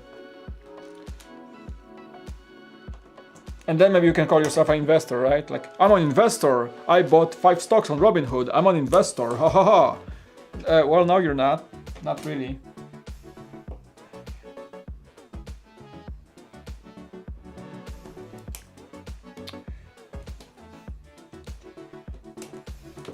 I don't call myself an investor. I just try to put some savings in the stock market so they can bring some money, you know.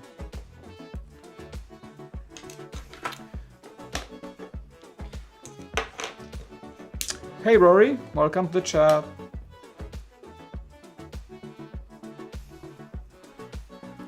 Hello, hello. How we doing?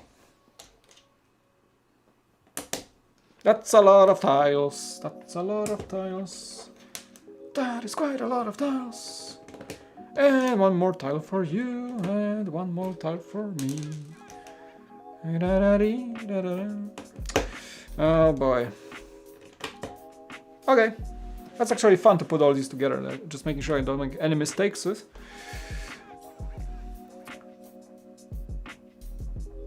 Active process like a full-time job. Yeah. Pretty much. One more section and I'm done. Good for you, man. So finish today. You're gonna have the whole weekend for yourself.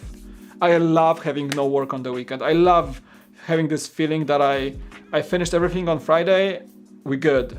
Monday, come at me. Everything in between, I'm chill, right? I like this feeling. When you like finish everything you had to do by the weekend and you're done.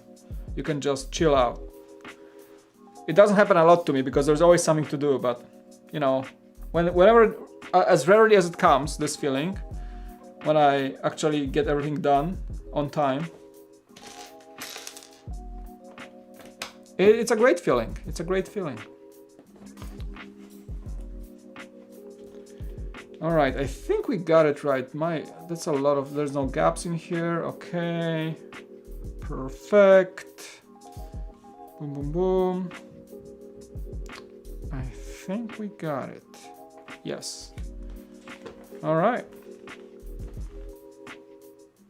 I'm gonna take this light maybe a bit darker. Oh, there you go. So it's like doesn't overblow as much.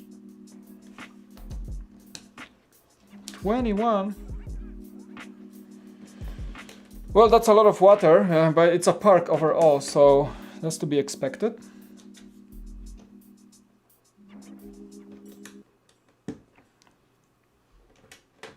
Welcome to the stream of building water. Would you like a glass of water with that?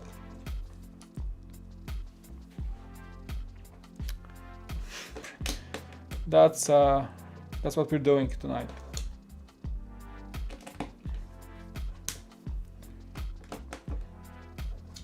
It's 21 tiles in one go. I haven't seen anyone build the Story of Neon set. I just want to buy some of the parts for the fireworks to put above the Disney castle. Yeah, I didn't get this set, unfortunately. For some reason, I didn't really want it as much as this one. I could have ordered it, but I decided not to and save the money for something in the future. I don't know. I don't like it as much as this one.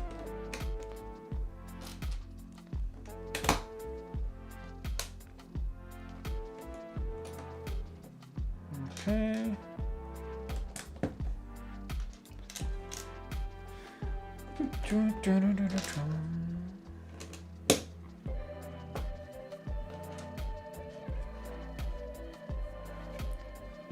I mean, buy a lot of magic wands.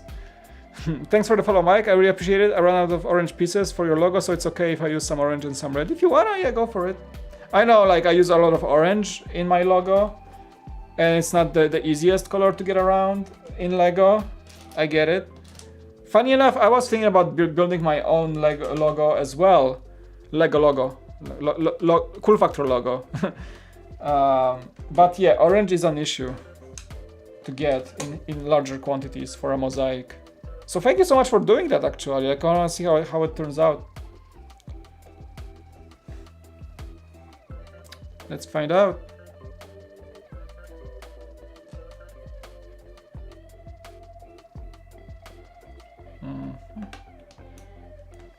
All right, now we are putting the fish in. So I'm gonna, so it's two tiles this way. There's a, oh, not in this row. So there's a little, see, like this is like building a mosaic actually, huh? If I think about it.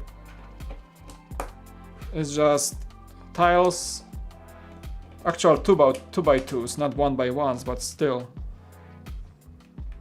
Feels like it.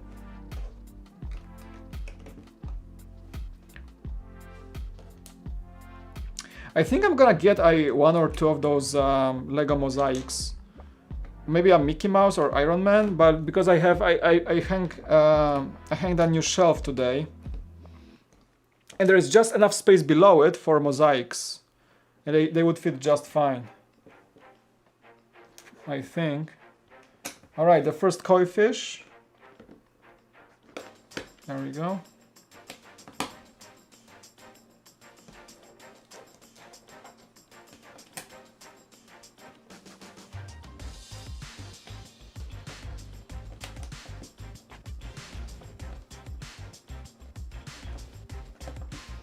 This is good live stream. Thank you. My next set is Porsche. Still didn't decide if build the Targa or the Turbo. Is there any other difference between them than just the convertible roof? Is there any other difference between those?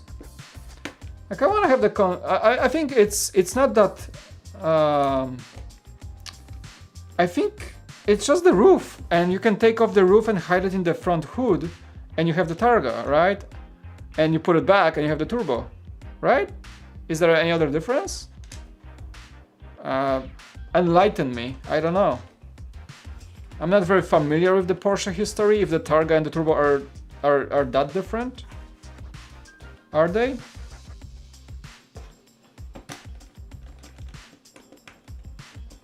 Turbo look has this like more classic look because of the build roof shape, right? The back wheels have bigger fenders on the Turbo. All right.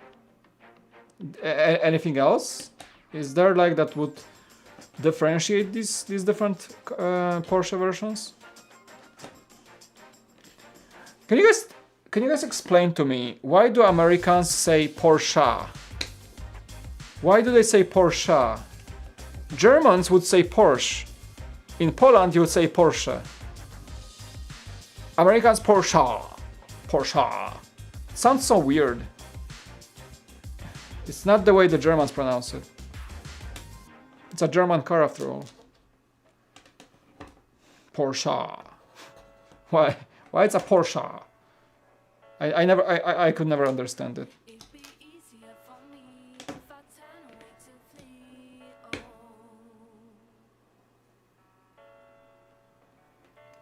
All right, fishies.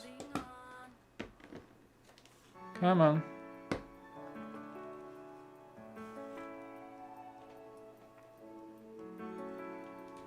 Here, fishy, fishy. The engine is different. Okay, probably. But it's not something you will see in the model, I guess. In the Lego model.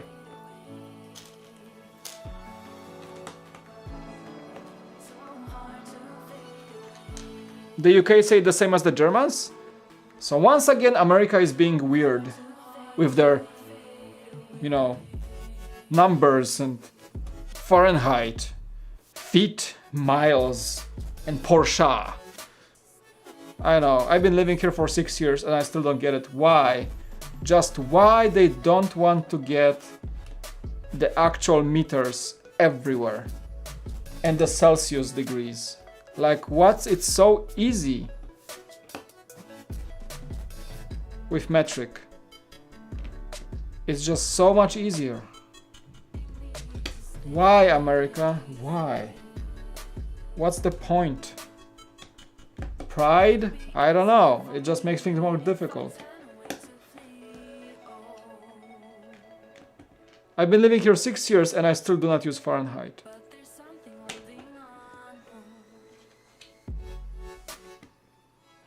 I say miles when it goes to distance. But I always try to think how many kilometers is that?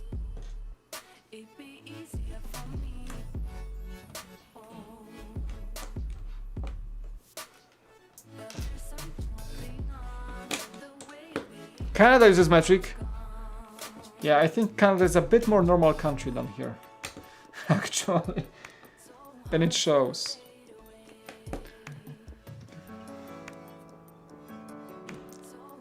Hey man, as an American, I can say we're just quirky like that. Angie, welcome to chat, I guess. Again, I don't want to offend anyone. I just found it, as you said, quirky. It's quirky, yeah. I mean, it's fine because you guys don't know different, right? You've been using it for decades and for millennia, for generations. Millennia is too much. Same for me, Europe has been using the metric system also forever, so it's okay because I can disagree with it, but you guys use it every day for the last, few hundred years. So I get it. It just, I feel like the system is just complex in general. Way too complex. Like all the divisions on when you convert units. In metric is usually by 10. And you got everything. Centimeters, meters, kilometers, kilograms. Everything is a multiple of 10. That's it. That's the whole story. And in America it's 1.7 kilometers equals 1 mile. There's a foot, there's a quart, there's a fluid ounce.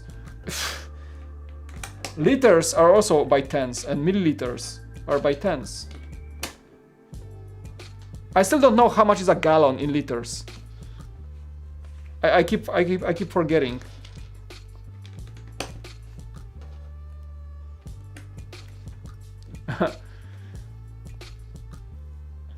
Porsche. So German pronounces Porsche? Really? I thought it's Porsche with an E. Well, that's a new for me. Really? Okay, I stand corrected. Apologies if I was wrong. I then stand corrected. That's true. I truly thought that Germans say Porsche.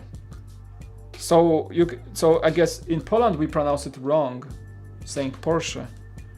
Porsche. Huh. Yeah, I don't know. Vladimir, welcome. I thought it's a Porsche with an E. Same here, man. I've been, maybe I was taught wrong. All right, guys, we're going. Bag number 4. Bag 4. There we go. It's number 4.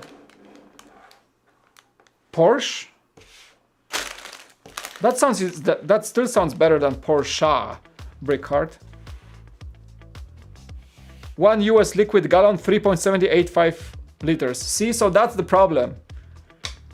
That's so like hard to remember. Like,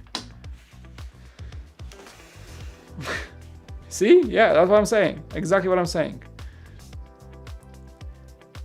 In Porsche hometown, they will say it with an E sound, but in Porsche adverts, they'll say Porsche.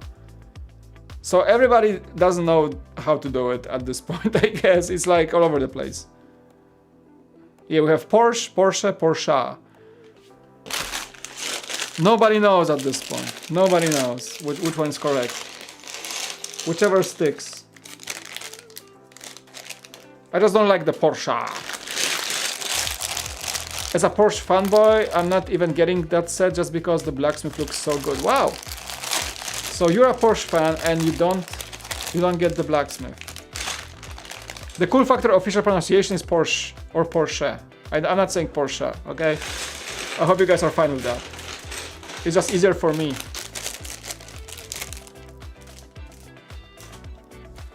Mitsubishi.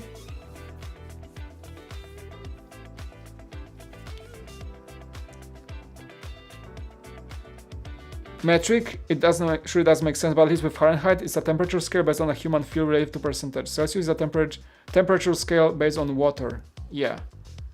Yeah. American will say Porsche? And I had Californians say Porsche. I have friends saying Porsche here in California.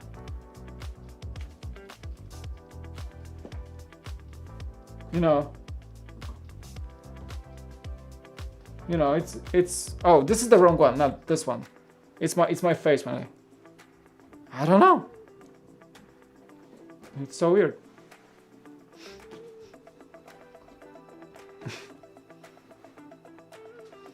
I'm gonna keep this cam for now.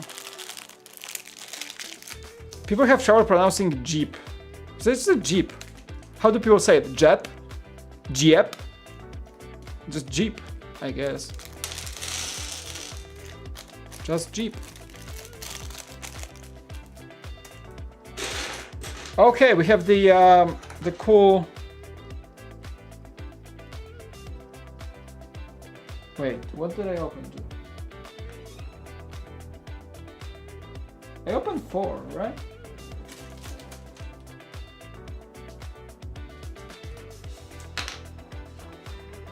Oh, okay, so I was like, why do I have 2 torsos? Because there's a girl with the torso as well. Alright. So they have those little, I'm gonna show you guys, they have those little cute, oh, we have the light brick. They have those cute little 2021, sorry, merch. They have the merch. Audi. And I say Audi with an A. Like everybody says things so differently, wow. Koenigsegg. Not sure why it hid on your message though. I say Audi with an A. Probably you guys say Audi with an O. Yeah, interesting, huh? Everybody has a different meaning. A different pronunciation, that is. Oh, I think... Okay, this is super clever. So, this is great. I knew they would use this piece for something like this. So this guy, let me just build the girl first as well. So she has a selfie stick, okay. Let me just get her going. So this guy has an iced latte or something, or a boba tea, whatever it is. But they use this DC Minifigs positioning piece as like the top straw. It's brilliant. It's such a perfect match. It's exactly how it looks like when you get like a boba tea or like a iced latte, right, from Starbucks. Yeah. Yeah, sure, Nathaniel. You know what? I can totally ban you. Boom, you go. Some weirdo. Anyway. Yeah, ban this guy. I don't want him. Let's ban hammer. Let's do the ban hammer right now. See ya. Anyway. How do you pronounce... I say Chiron with like a French on. Chiron. Chiron. Yeah. What's this guy's problem? Well, he's gone, so... Well, glad that you opened the message with like a bunch of stuff, so... You just earned not being on this channel anymore. Good riddance. Anyway. Oh yeah, like he even misspelled that, so I feel sorry for this guy. Anyway. And I just dropped it.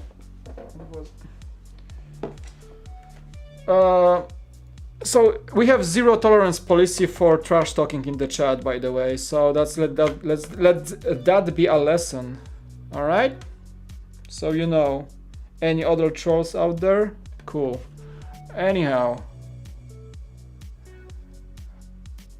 autofocus just worked like the beginning of the stream, and the longer this camera runs, it has problems with autofocus. I think it has to do with the time it runs or something. All right. So you guys see, this guy has this positioning piece on top of his latte. That is brilliant. And I love the prints. That is super cool. Yeah, super cool, very wise. Oh, and now it worked. I would have loved to have seen those two minifigures have the Lloyd hoodie headpiece with horns instead of the hoodie horn on the back. That's a good point, actually. Yeah, Chiron. Yeah, I think it's like because Bugatti is a French company. They assemble the cars in France. So I would say it's more like a Chiron. Right? Kind of. Oh, there's actually a good video on YouTube when you can hear the pronunciation of each car brand by each manufacturer. Oh. Yeah. Good point, good point. All right, where are we at?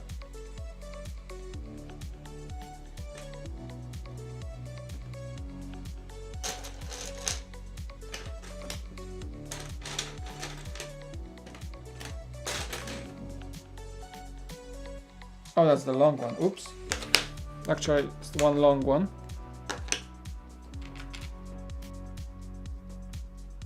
That's the way I always thought it was pronounced. Yeah. I only do it because I know it's a French company, so I guess it has a French sounding name of the car.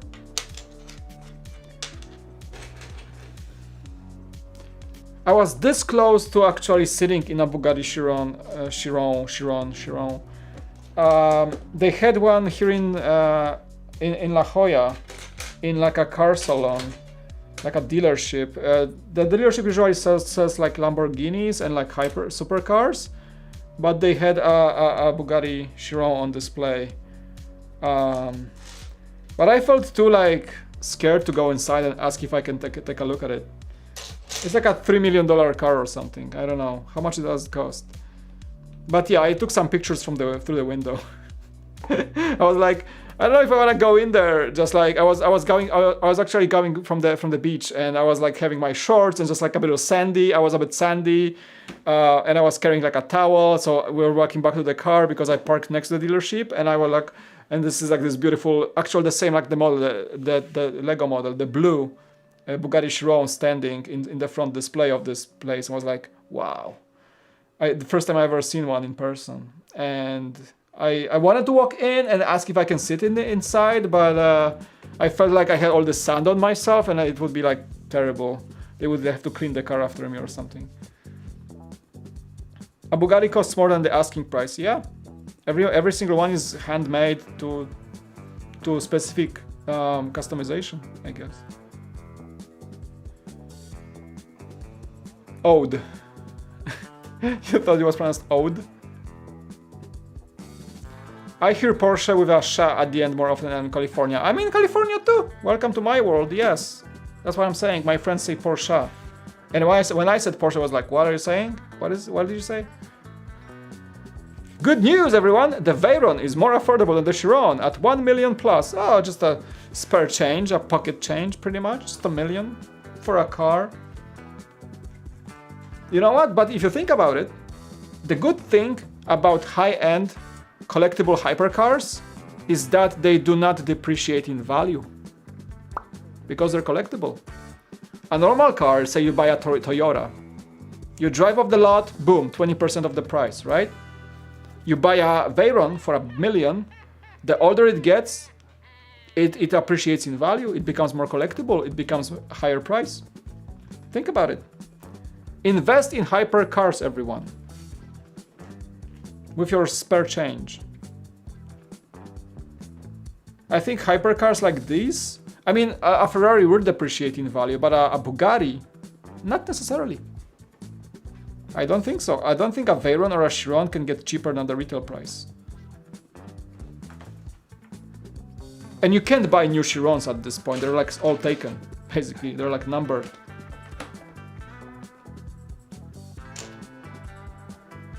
Right? I think they're like limited. Every single one is sold at this point.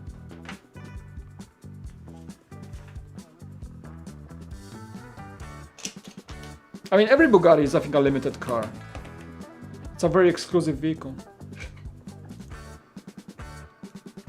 The Ferraris do gain value. Like, I think Ferrari is more common of a car. I don't think like a lower-end Ferrari Berlinetta will gain in value over time. I don't think so. Same for like mass-market Lamborghinis. Like, if you have like an Aventador, that's like just like normal dealer version, not some like super crazy custom one. I think it will lose value over time, but I may be wrong. Maybe Lamborghinis are also becoming collectible over time. I don't know, but I think Lamborghini is more like a mass market car. I mean, it's certainly not, but like, you know, if you compare it to Bugatti, it is more of a mass market car than the Bugatti, obviously, right? It's just the Bugatti has this like collectible status. Yeah, I have the Technic Chiron in the box. I have the GT3 RS. I still do not have the Cyan. Yeah, I got it when I was still working in the Lego store, without any intention of building it anytime soon, so I still have it in the box. Same for the GT3. Talk about investments, right? Yeah, I gotta get the Cyan at some point.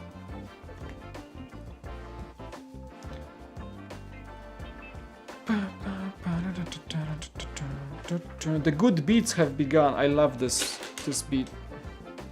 I don't know, one of my favorite songs from my playlist. The good beats.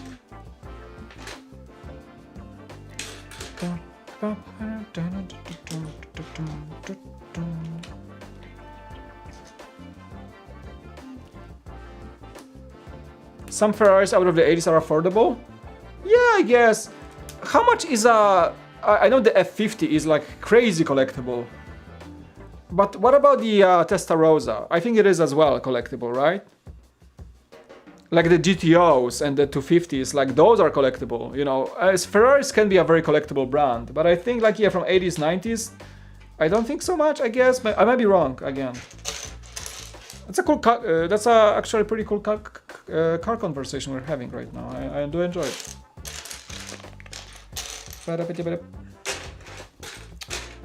We don't talk about cars as much as we as we can because it's a Lego channel, but you guys know I enjoy cars. I think my best things that happened to me in 2020 was, you guys seen the vlog, right? Visiting the Peterson Automotive Museum in LA. It's like four floors of insane car history. Beautiful. They have like the first ever Ferrari ever made in there. I have I talked to the guy and he explained like it's actually the first Ferrari ever made. They have it in like what they call the vault, which is like an underground display. Oh, I got it in. Okay, never mind. And it's beautiful. Like the vlog is long. Check it out if you haven't already. It's like I walk through the whole museum and film everything. That was pretty cool. And yeah, the reason I went there is to see the Tesla Cybertruck because it was on display. And I've seen it. I was impressed. It looks so much better than on the pictures or from that Elon Musk presentation when they broke the window. It's actually a pretty impressive car. Kind of very looks like a spaceship, honestly. Looks very like Blade Runner or something. Like Fifth Element. Enzo was never affordable, I guess. I think that the current version is like the current like crazy Ferrari is the LaFerrari. I think that one is like super expensive. Okay, I think I will admit that I think the Lambo Gallardo is pretty ugly. I think the Countach is not that pretty either, or the Diablo, but these are the most iconic ones. I don't think they are very pretty. What if Lego caught you reselling Lego sets? You got an employee discount. You're not supposed to do that. I don't resell. Okay, actually, this one I purchased with my I think full price. But yeah, you're not supposed to. I mean, it's like one of when you're employed by Lego and you get discounts. While you are employed, you're not supposed to resell sets you got with the discount. I'm not sure if that, like, if you're not employed, like, what's the deal here, right? Like, who cares? But yeah, it's like one of your employee rules. And when they catch you doing that, if you're employed, you can get terminated. So I never did that. I never resold sets like, I'm not a scalper at all. Like, I never resold sets with employee discount. I never meant to. I never wanted to, honestly. I got those sets for me and like for my future self, pretty much. If I sell them, it's gonna be way long after I worked at Lego. So, but I don't plan on selling those sets at this time. Yeah, you can get terminated if they catch you. Testarossa is affordable. You can also build your own Testarossa. Yeah, you can get a kit car, right? Pick one, F40 or F50. I don't know, F50? I guess. Pretty cool, huh? Those were the cars, I know. Hello, Daniel, welcome. A Creator Lambo Countach would be amazing. Yeah. We'll see. I mean, Lego holds the Lambo license at this point. All right, let's see if I got this. I think so. I did. I did that. I did that. We got it. Please start your social media campaign for it, MD. We should. Hashtag bring the Countach. I believe that was the case for some Enzo versions. I'm not that much into the Ferrari history, but yeah, some of these are highly collectible.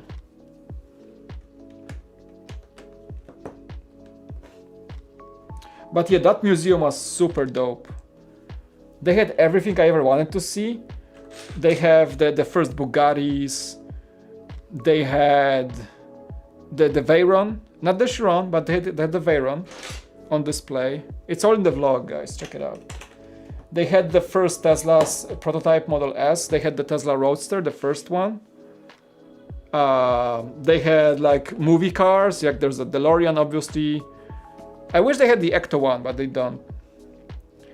They had the Batmobiles, the 1989 Batmobile as well. That's what I did the video for them, kind of. Yeah, that was a fun trip. Like, for a car nerd, that's like a place to go. It's called Peterson Automotive Museum in LA. It's pretty impressive. It's pretty impressive, I gotta say.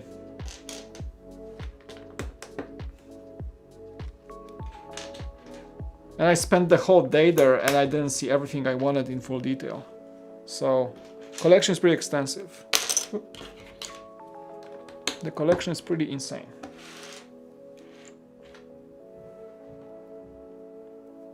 Yeah, Peterson has the first Ferrari ever made. That's what I said. It's in the vlog. It's like the 250 GTS or GTO. I think that's how it's called. Oh no, sorry. The first Ferrari ever made is 125S. They have the very first one that came out from Enzo Ferrari's manufacturing line for the first time ever in history. They have the exact car.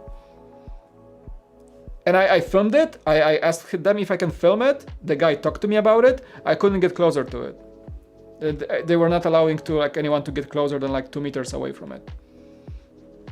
This car is worth I don't know, 20, 30 million dollars or something. I don't know, I guess. I'm just guessing at this point.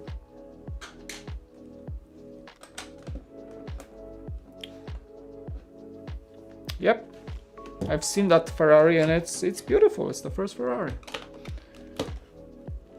They have the McLarens, they have all kinds of Lambos, they have a full floor. So each floor is a different level of history of cars. So they have the first cars, they have the later the Le Mans era and the F1s, and they have NASCAR cars, they have supercars through the ages, they have concept cars, they have movie cars. It's really cool place. It's a really cool place. Once this whole pandemic gets slower and things get back to normal a bit more, and I can safely say I can go to LA again, because right now LA is pretty much of a Petri's dish when it comes to COVID. It's kind of well, visitors should avoid LA because there is so many cases and it's a hot spot.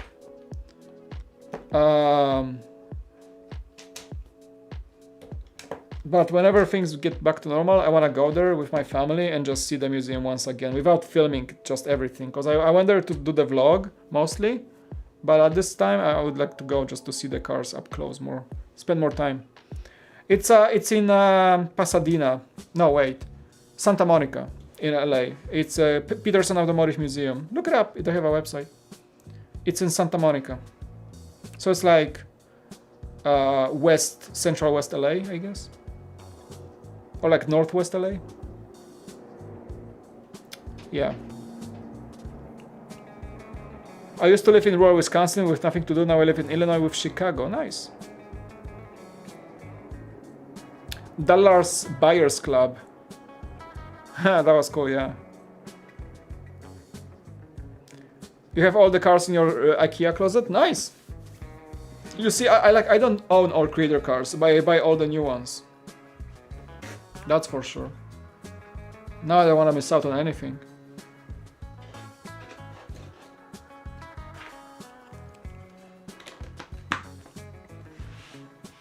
Where's my center? Because I forgot that you guys don't...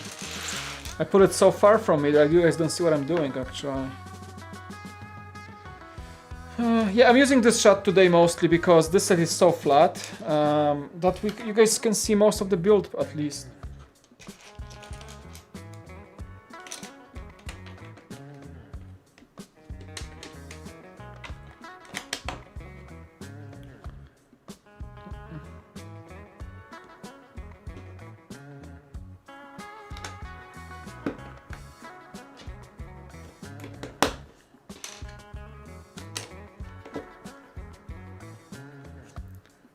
.5 liter V12, nice. You mean the 125S? Yeah, I think Lego should do the DeLorean at some point, man. I don't see why they wouldn't. Why, right? At this point in time, they did Back to the Future already in ideas and in dimensions, and they know it's something people want, and they had the license before. They can get back to it, obviously. With the current era of creator cars, I think the next big one from Mike Psiak will be the DeLorean. Mark my words, you guys. If I think of a single movie car that can be made in Lego easily in the next big creator expert adult lineup by Mike Psiaki, is the DeLorean. There is no other better candidate of any movie ever. You can think Mad Max, you can think, I don't know, the kid from, you know, Knight Rider or whatever.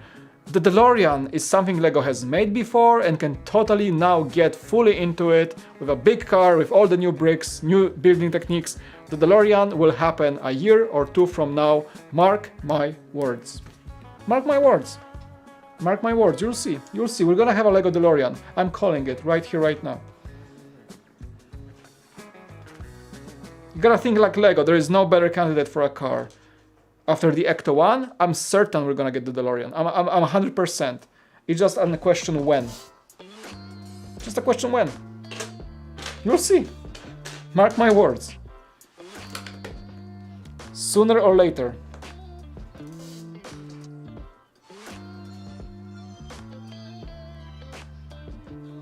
I just don't see the point why Lego wouldn't do a DeLorean at some point. Like a big one again. Because we had the small one in ideas. Yep, mark them. There you go. You can hold me accountable if they don't ever make it. It's like 20 years from now, like, yo kids, remember when I said they would make the DeLorean? Oh, sorry, I think I lied. Well, hopefully, but I think like in the next year or two we should see a DeLorean. It's way too obvious. Just looking at the Ecto 1 is right there behind the camera. Just looking at the Ecto 1, just looking like, okay, they're into movie cars, cool. The only reason they wouldn't make a DeLorean is they would follow the path of saying, okay, there is no Back to the Future content, there is nothing about it, we don't make it. That's the only reason they would make it. Let's be honest, the Ecto 1 happened because Afterlife, the movie. I see that, okay? So there might be an obstacle here. There might be just the fact that there is no Back to the Future content to support with a product. So that's like a disadvantage. But everything else, I would say Lego should make a DeLorean as soon as possible.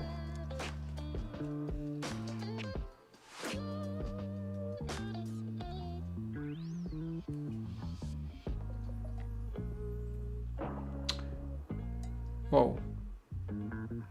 Was it like a shot or some Oh, did you guys hear that? I have a window open. Oh no, that's in the music. Right? Yeah, that's in the music. I was like, shots?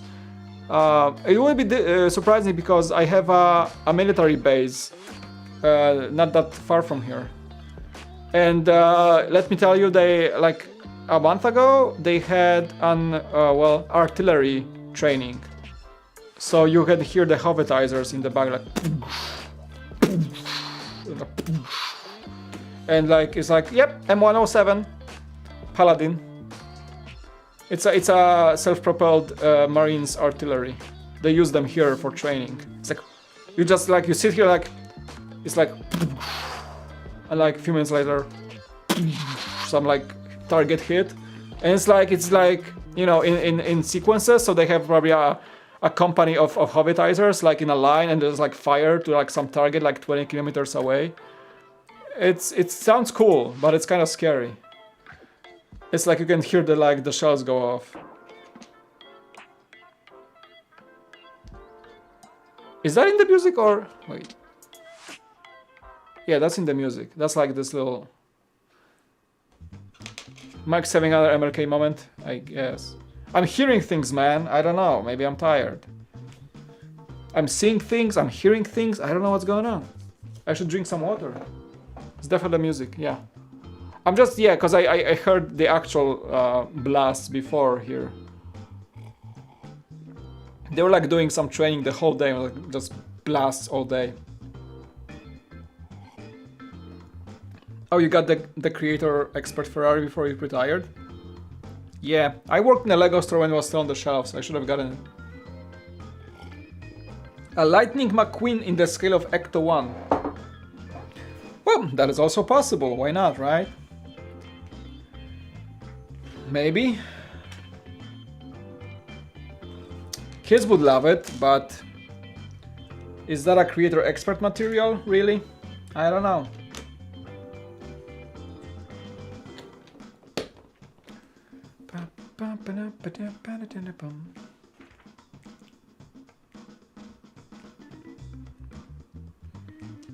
Okay, wait. The rocks go here. Okay. There's one more that goes here. Sweet. The big question is Jangbricks still going? No, that's me. I see my own stream. He's still going. What is he building now? Oh, he's on the last steps. He's doing the garden, so he finished the building. It's funny how his camera just covers himself entirely, like his build on the camera covers the entire Jang. That's fast, I would say. Streaming the set and talking, and in just 2 streams? Wow, I feel slow. He's gonna mock me. Haha! You spent 26 hours on this? Really? Haha! That's so funny, Mike. Wait, where is that green I was... Where's that brick? I just had it. Did I put it here somewhere? Hello? A green 1x6. Anyone? The man is devoted. He has unlimited energy. I don't know where he's taking that from. Alright. Missing brick alert. No. No, it's not missing. It's here. We're good. I put it already in.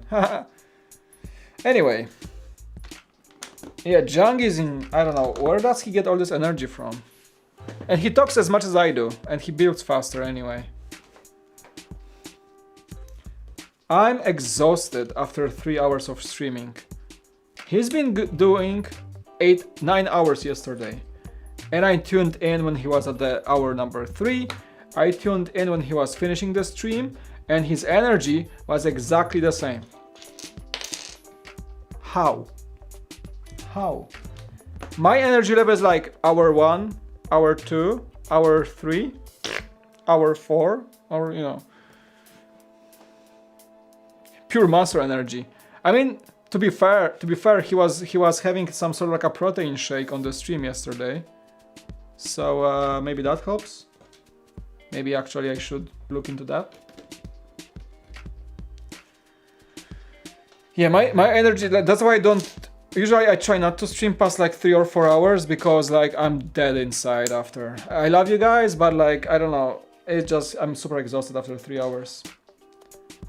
And I've done like 8-hour streams before, but man, YouTube is his full-time job, which will help, I bet. Yeah, I have a lot. I have much more on my head than just Lego building, so I guess he's just, you know, he knows when he's finishing the stream. I guess that's what I'm guessing. When he's doing something in Lego and finishes, he knows he's gonna be doing the exact same thing next day, and you know, and it's like reassuring that you don't have to shift your mind between. Like for me, it's like, yeah, I build Lego in the evenings or do videos, whatever it is, but during the day I wake up and I have to shift my mind to kind of more corporate editing or just normal job, right? And I would be gladly waking up and thinking like, oh, I got some Lego to do today, you know. I can't. I don't have that mindset. I can't have that mindset because this is not my full-time thinking or full-time position. I've been there, and I was, you know, working full-time with Lego. But if I was do it on my own someday, I would like take better care of myself when it comes to mindset. Now it's just hard, like shifting between like thinking about the stream in the evening and then in the middle of the day like handling 1,000 other things, you know. I guess it helps when you don't have to think about it and you only focus on your Lego creations. I guess that helps him. I would say that would help him. I know it helped me back in Brickvault when I was like, when I had a good day and thinking that like, okay, I'm doing full day Lego today and full day Lego tomorrow and the rest of the week is just Lego. And it just like makes you happier overall, I guess. But for me, it's like, okay, I gotta do some Lego, but I gotta think what I'm gonna do for tomorrow's 9 to 5. It's a bit more boring and there's much less excitement and more like you know, scripted work to do. So it's like, ah, whatever. And then Lego comes back and like, yay, and then like corporate, like, you know. So it's like, I've never tried streaming or make videos. You should if you feel like doing it. Yeah, he mentioned that his full time is YouTube, but I think he does something on the side as well. I don't know what it is, but I know Jang is now full time.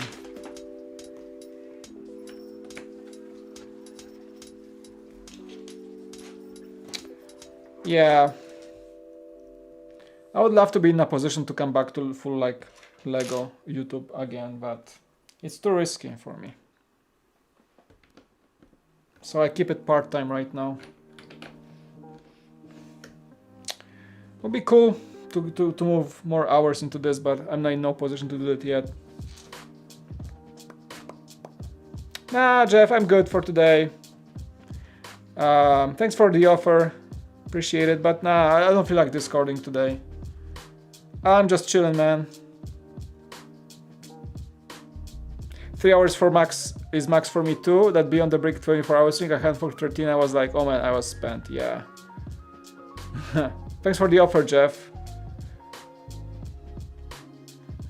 Yeah, my energy goes places. I'm leaking energy every day when or at least I put energy in different things, and it's so hard sometimes. It's very difficult to stay motivated to do all those things in your life. I just want to like, sometimes just want to like take out 2 weeks vacation every 2 weeks. I don't know how I even keep going. It is sometimes.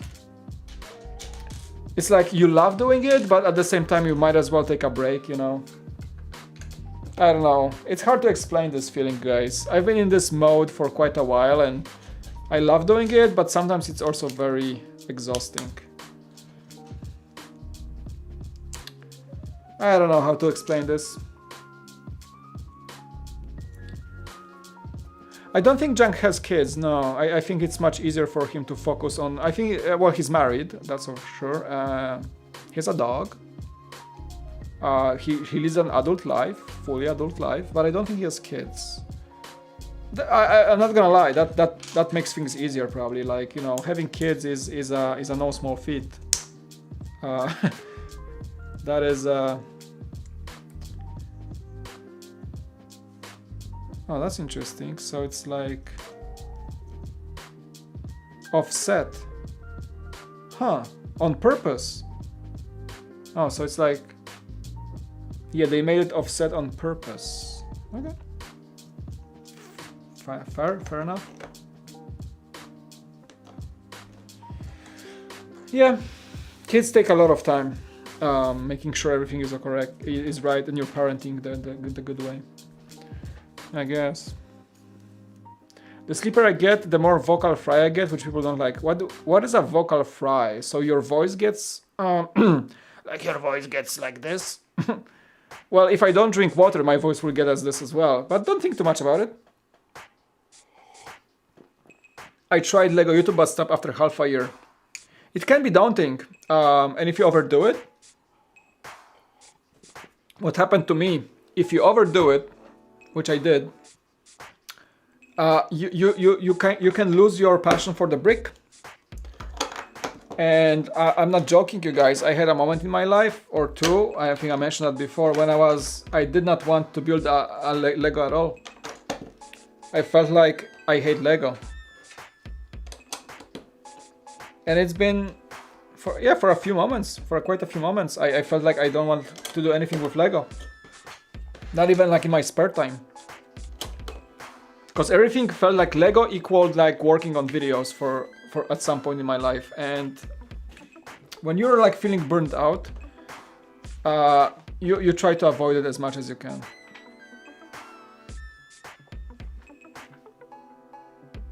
Why did they add like one step add 3, next step add the 4th?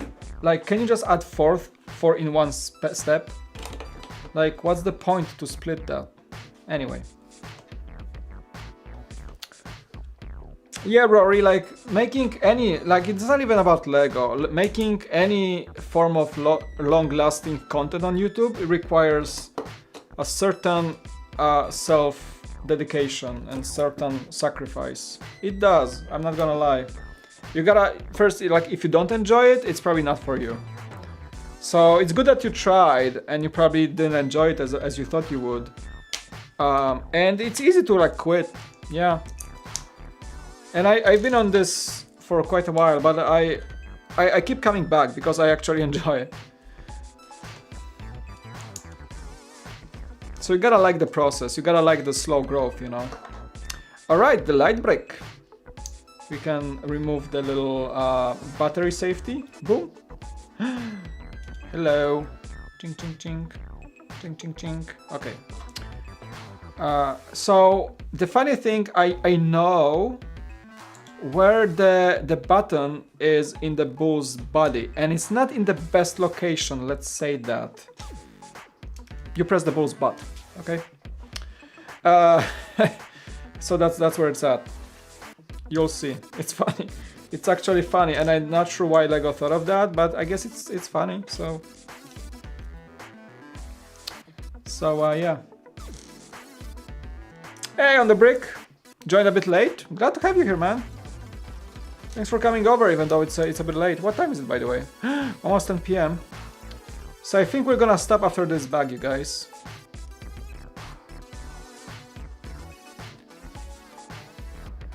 I would definitely create content on YouTube and streams, but being a dad and working full time, I don't think I have the energy.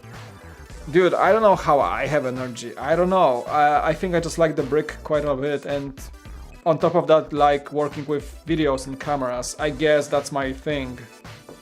Yeah, if it wasn't both of those things, honestly, if I just liked Lego and didn't like working with cameras, I wouldn't be doing Lego videos. But I like both things, so it kind of helps with motivation.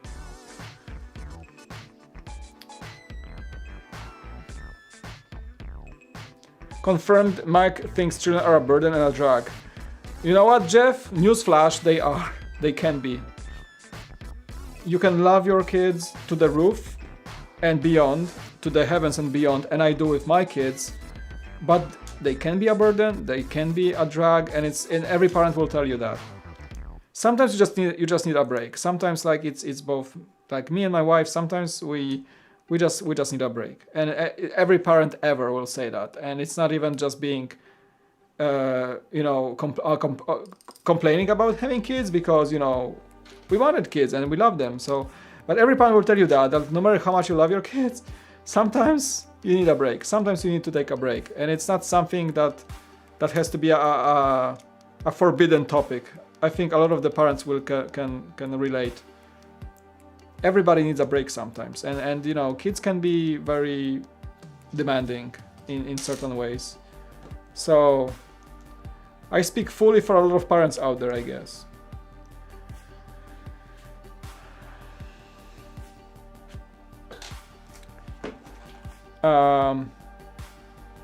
Well, I have two girls as well, so you know how it is. Yep, exactly. So you guys, your girls are a bit younger than mine, but the split, the age split is about the same. You're like 3 years apart. Mine are 4 years apart. Like almost 5, like over 4 years apart.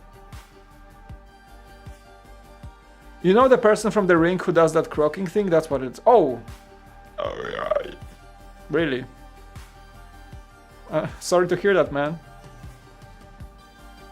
Instructions make me wonder. It feels like they did it like okay, we need an extra page because it's not gonna be even or something, and let's split that random step into, like, why? Right? Yeah, On the Bricks is here. Yeah. I still have the videos up about the Renault R17, which did well. The other videos are removed since YouTube Kids rules. Really? So you didn't show your face on the camera? Because sometimes, the COPPA thing doesn't apply if you clearly are directing the content at adults. So that's how Jang figured out. That's what we are okay with that. We're not trying to appeal to kids at all. And it's clear as day. 5:35. By the way, Brickard, why are you not asleep? I know you have kids and all, but You should probably get some sleep anyway, man. I know it's the weekend, but still. Even I don't stay up that late. And I'm a late night owl. Oh, believe me, I can stay up way late. It's a thing I do. I love working at night. It's the silence around me. This feeling that nobody will call you or nobody will bother you and everybody's asleep except for you. It has a nice feeling to it. I don't know. I like working at night. It's very, if I'm not tired, my focus is best at night. If I'm tired, I'm dead inside. Wow, there are prints, like the bull has like cool prints and stuff. Like I didn't even mention that, but even the little like slopes have prints. You guys see that one? It's like a little print right there.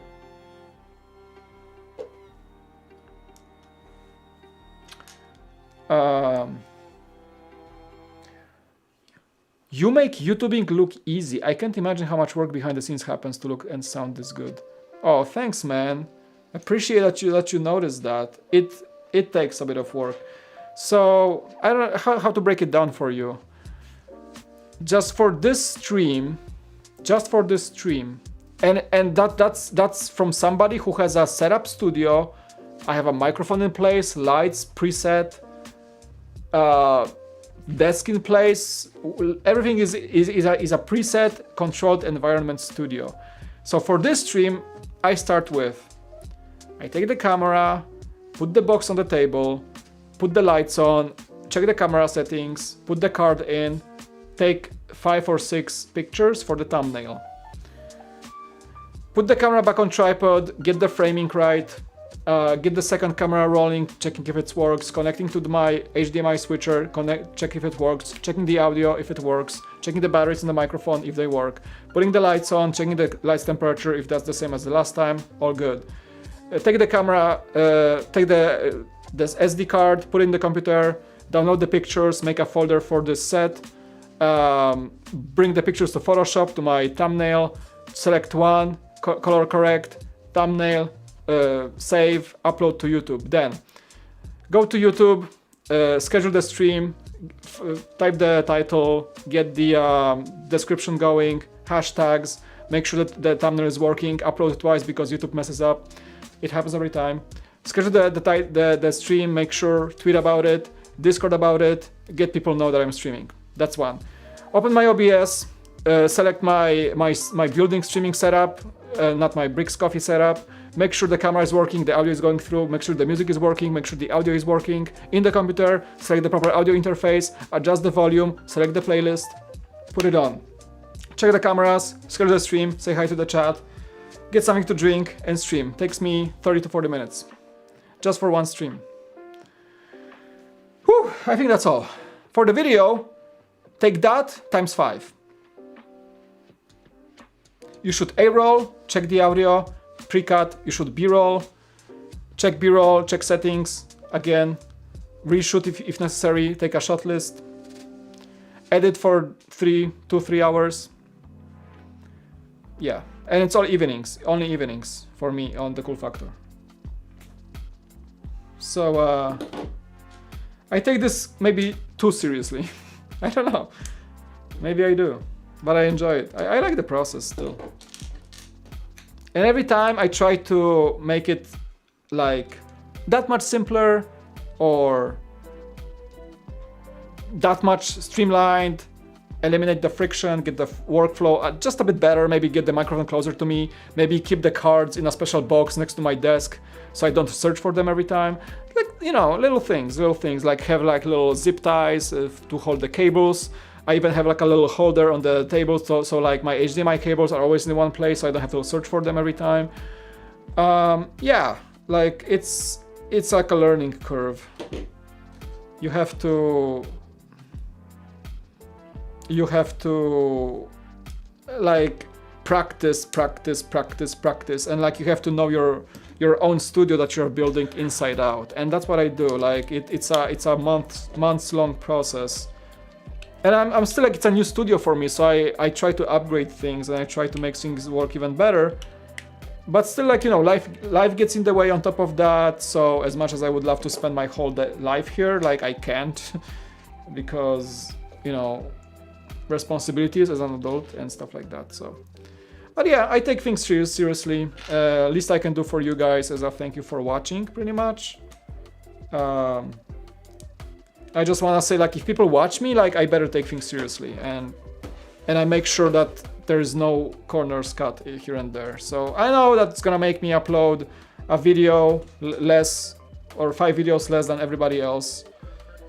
But, you know, at least that's my way of saying thank you for watching, that I can at least provide you with the best I can. Like, I don't cut any corners when if I can provide my work at 100%, that's what I do. Hopefully. Thank you for you're like the first person noticing that there must be a lot of things happening in the background, and they are. I'm not gonna lie. There is a lot of work involved. The transition from each cam. So this is cool. It's actually like this, what you see, like boom, this thing. It's like embedded into that device. So I'm using the Blackmagic 8 Mini, and you can put like custom transitions inside the device. So it's not even OBS. It's like this graphic, it's inside the device. So I like it that way. It's kind of, you can customize it. Yeah, it's my like background you see on my YouTube, actually, on my banner, the top banner. Yeah, I've been looking for a device like this for the longest time, and it's still not mine. I'm borrowing it for a few days, but I like it so much. I want to buy myself this thing at some point. That's like $300. Can you imagine? But once I get this, and I get a third camera in the future, I can get like an overhead camera or like a GoPro in the corner of the room or something. Like you can connect 4 cameras to this. Oh boy, this is so cute. I think we got the bull. All right, so let's just say that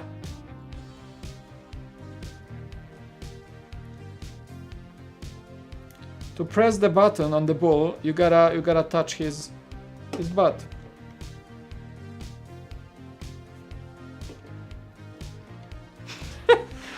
This is awkward. You're like, whoop.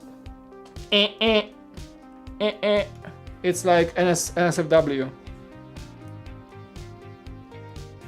Yeah, so yeah, we're gonna do upgrades. I know what gear to get. It's just a matter of cost and investing into the channel. So yeah, I want to buy this in the future for sure. And a third camera at some point. Yeah, we're gonna make this work. Hopefully. Bye, Mike. I wish I could stay longer. Hey, thanks for coming, Ethan. I appreciate it. Yeah. Let me see. I missed the chat because I was talking about stuff and cameras.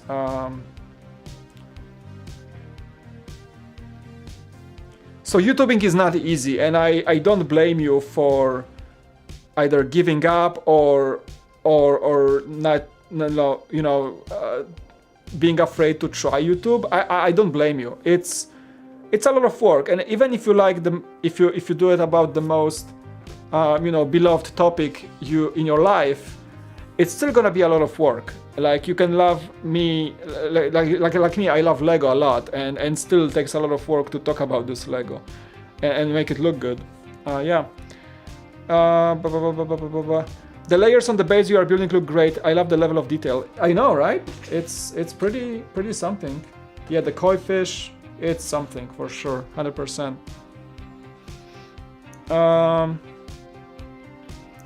Finally turned in the project. Feels good. Oh, does feel good, huh? Just before the weekend? That's awesome. Max videos are edited to a really high standard compared to other LEGO YouTubers. Thank you guys, I appreciate it. I spent probably a lot of time, too much time on editing, but at least you can see the results, hopefully. Do you think we'll actually see the SN9 launch anytime soon? I sure hope so. I've been trying to watch Everyday Astronaut and the Lab Padres for the last 2 days. I think they have a problem with the FAA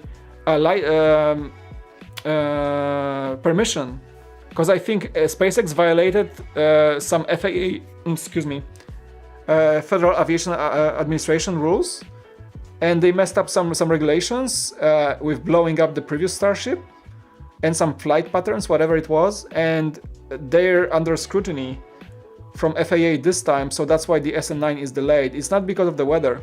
Even Elon tweeted that they have some problems with licensing for this flight.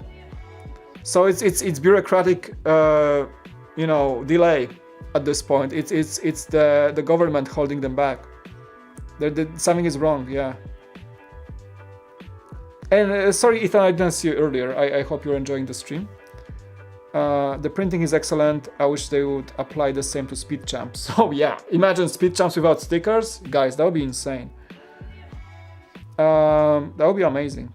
But that's also would be a lot of printing for Lego. And probably the cost would go up of speed champions. I'm gonna brush my teeth and fall asleep with little reading sprinkled in there. Gotcha. Good night's sleep. How to you? You're a pro, you do great work, best quality on any streams I watch. Thanks, man, I appreciate it very much, dude. Yeah. And I have ideas on how to make it even better, but that would require like a bit of an investment into extra gear. I think I already spent a lot on this studio, and I know how to make it even better, I know. I just don't have, $10,000 lying around to make it happen. But I know how to do it. I have ideas. I don't have the money to invest in that. Mike, do you know when the night boss Harry Potter will be retiring? Because I would like to get it, just not yet. I have no idea. I have no clue. It's I don't know. I would say soon, because it's been a few waves since then. So I don't know. I would get it whenever you can. Honestly, if I was you. I wish Brickvault listened to you with camera and overall video quality. Well, I mean, I tried, but they relied on speed and simplicity, so that's why we use the camcorders in Brickvault. They actually have pretty decent camcorders.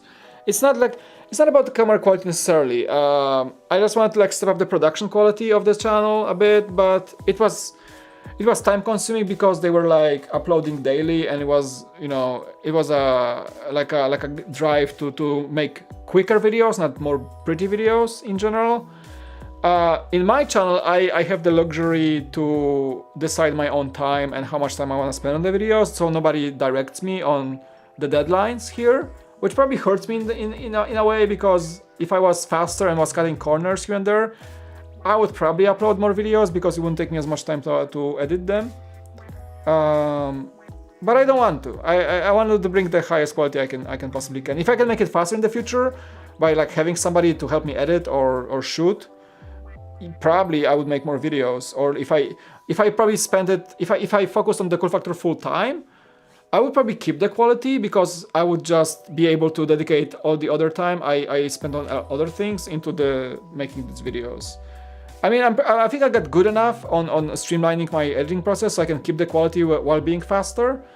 At this point, for me, it's just a matter of having energy to do it and finding time to do it without going crazy. It's like Operation Board Game, you gotta go in there careful and slow, or else the red light goes off. That's funny. Actually, I never think of that. Gotta go see a mic, leave a like, everybody. Thanks, Classic Bricks. Have a good one. Do I believe in aliens? Actually, I believe in that we are not alone in the universe. The probability of us being the only habitated planet with intelligent life, considering the number of star systems and planets in the known universe, the probability is too small for us to be the only living organisms in this entire universe. That's what I believe. I think there is a civilization somewhere that's either more or less advanced than us, and they may be just too far away to even make contact and to even be aware of our existence, and same for us. I don't think we're ever gonna be aware of their existence. I believe in that. I believe that considering the size of the universe, there's something out there. I just think there's nothing that is close enough to make contact with us. Or maybe there is, and the government. The government is hiding it. The government. The government. Too many buttons. The government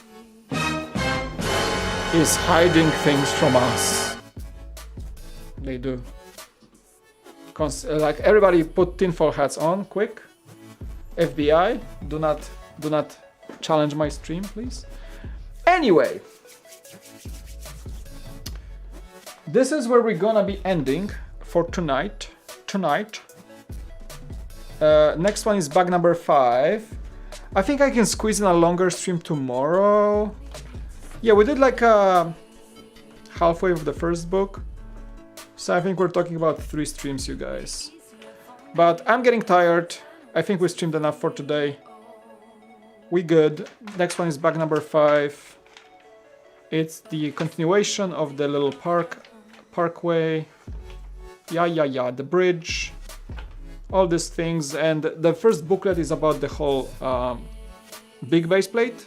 And the other one is about the small base plate.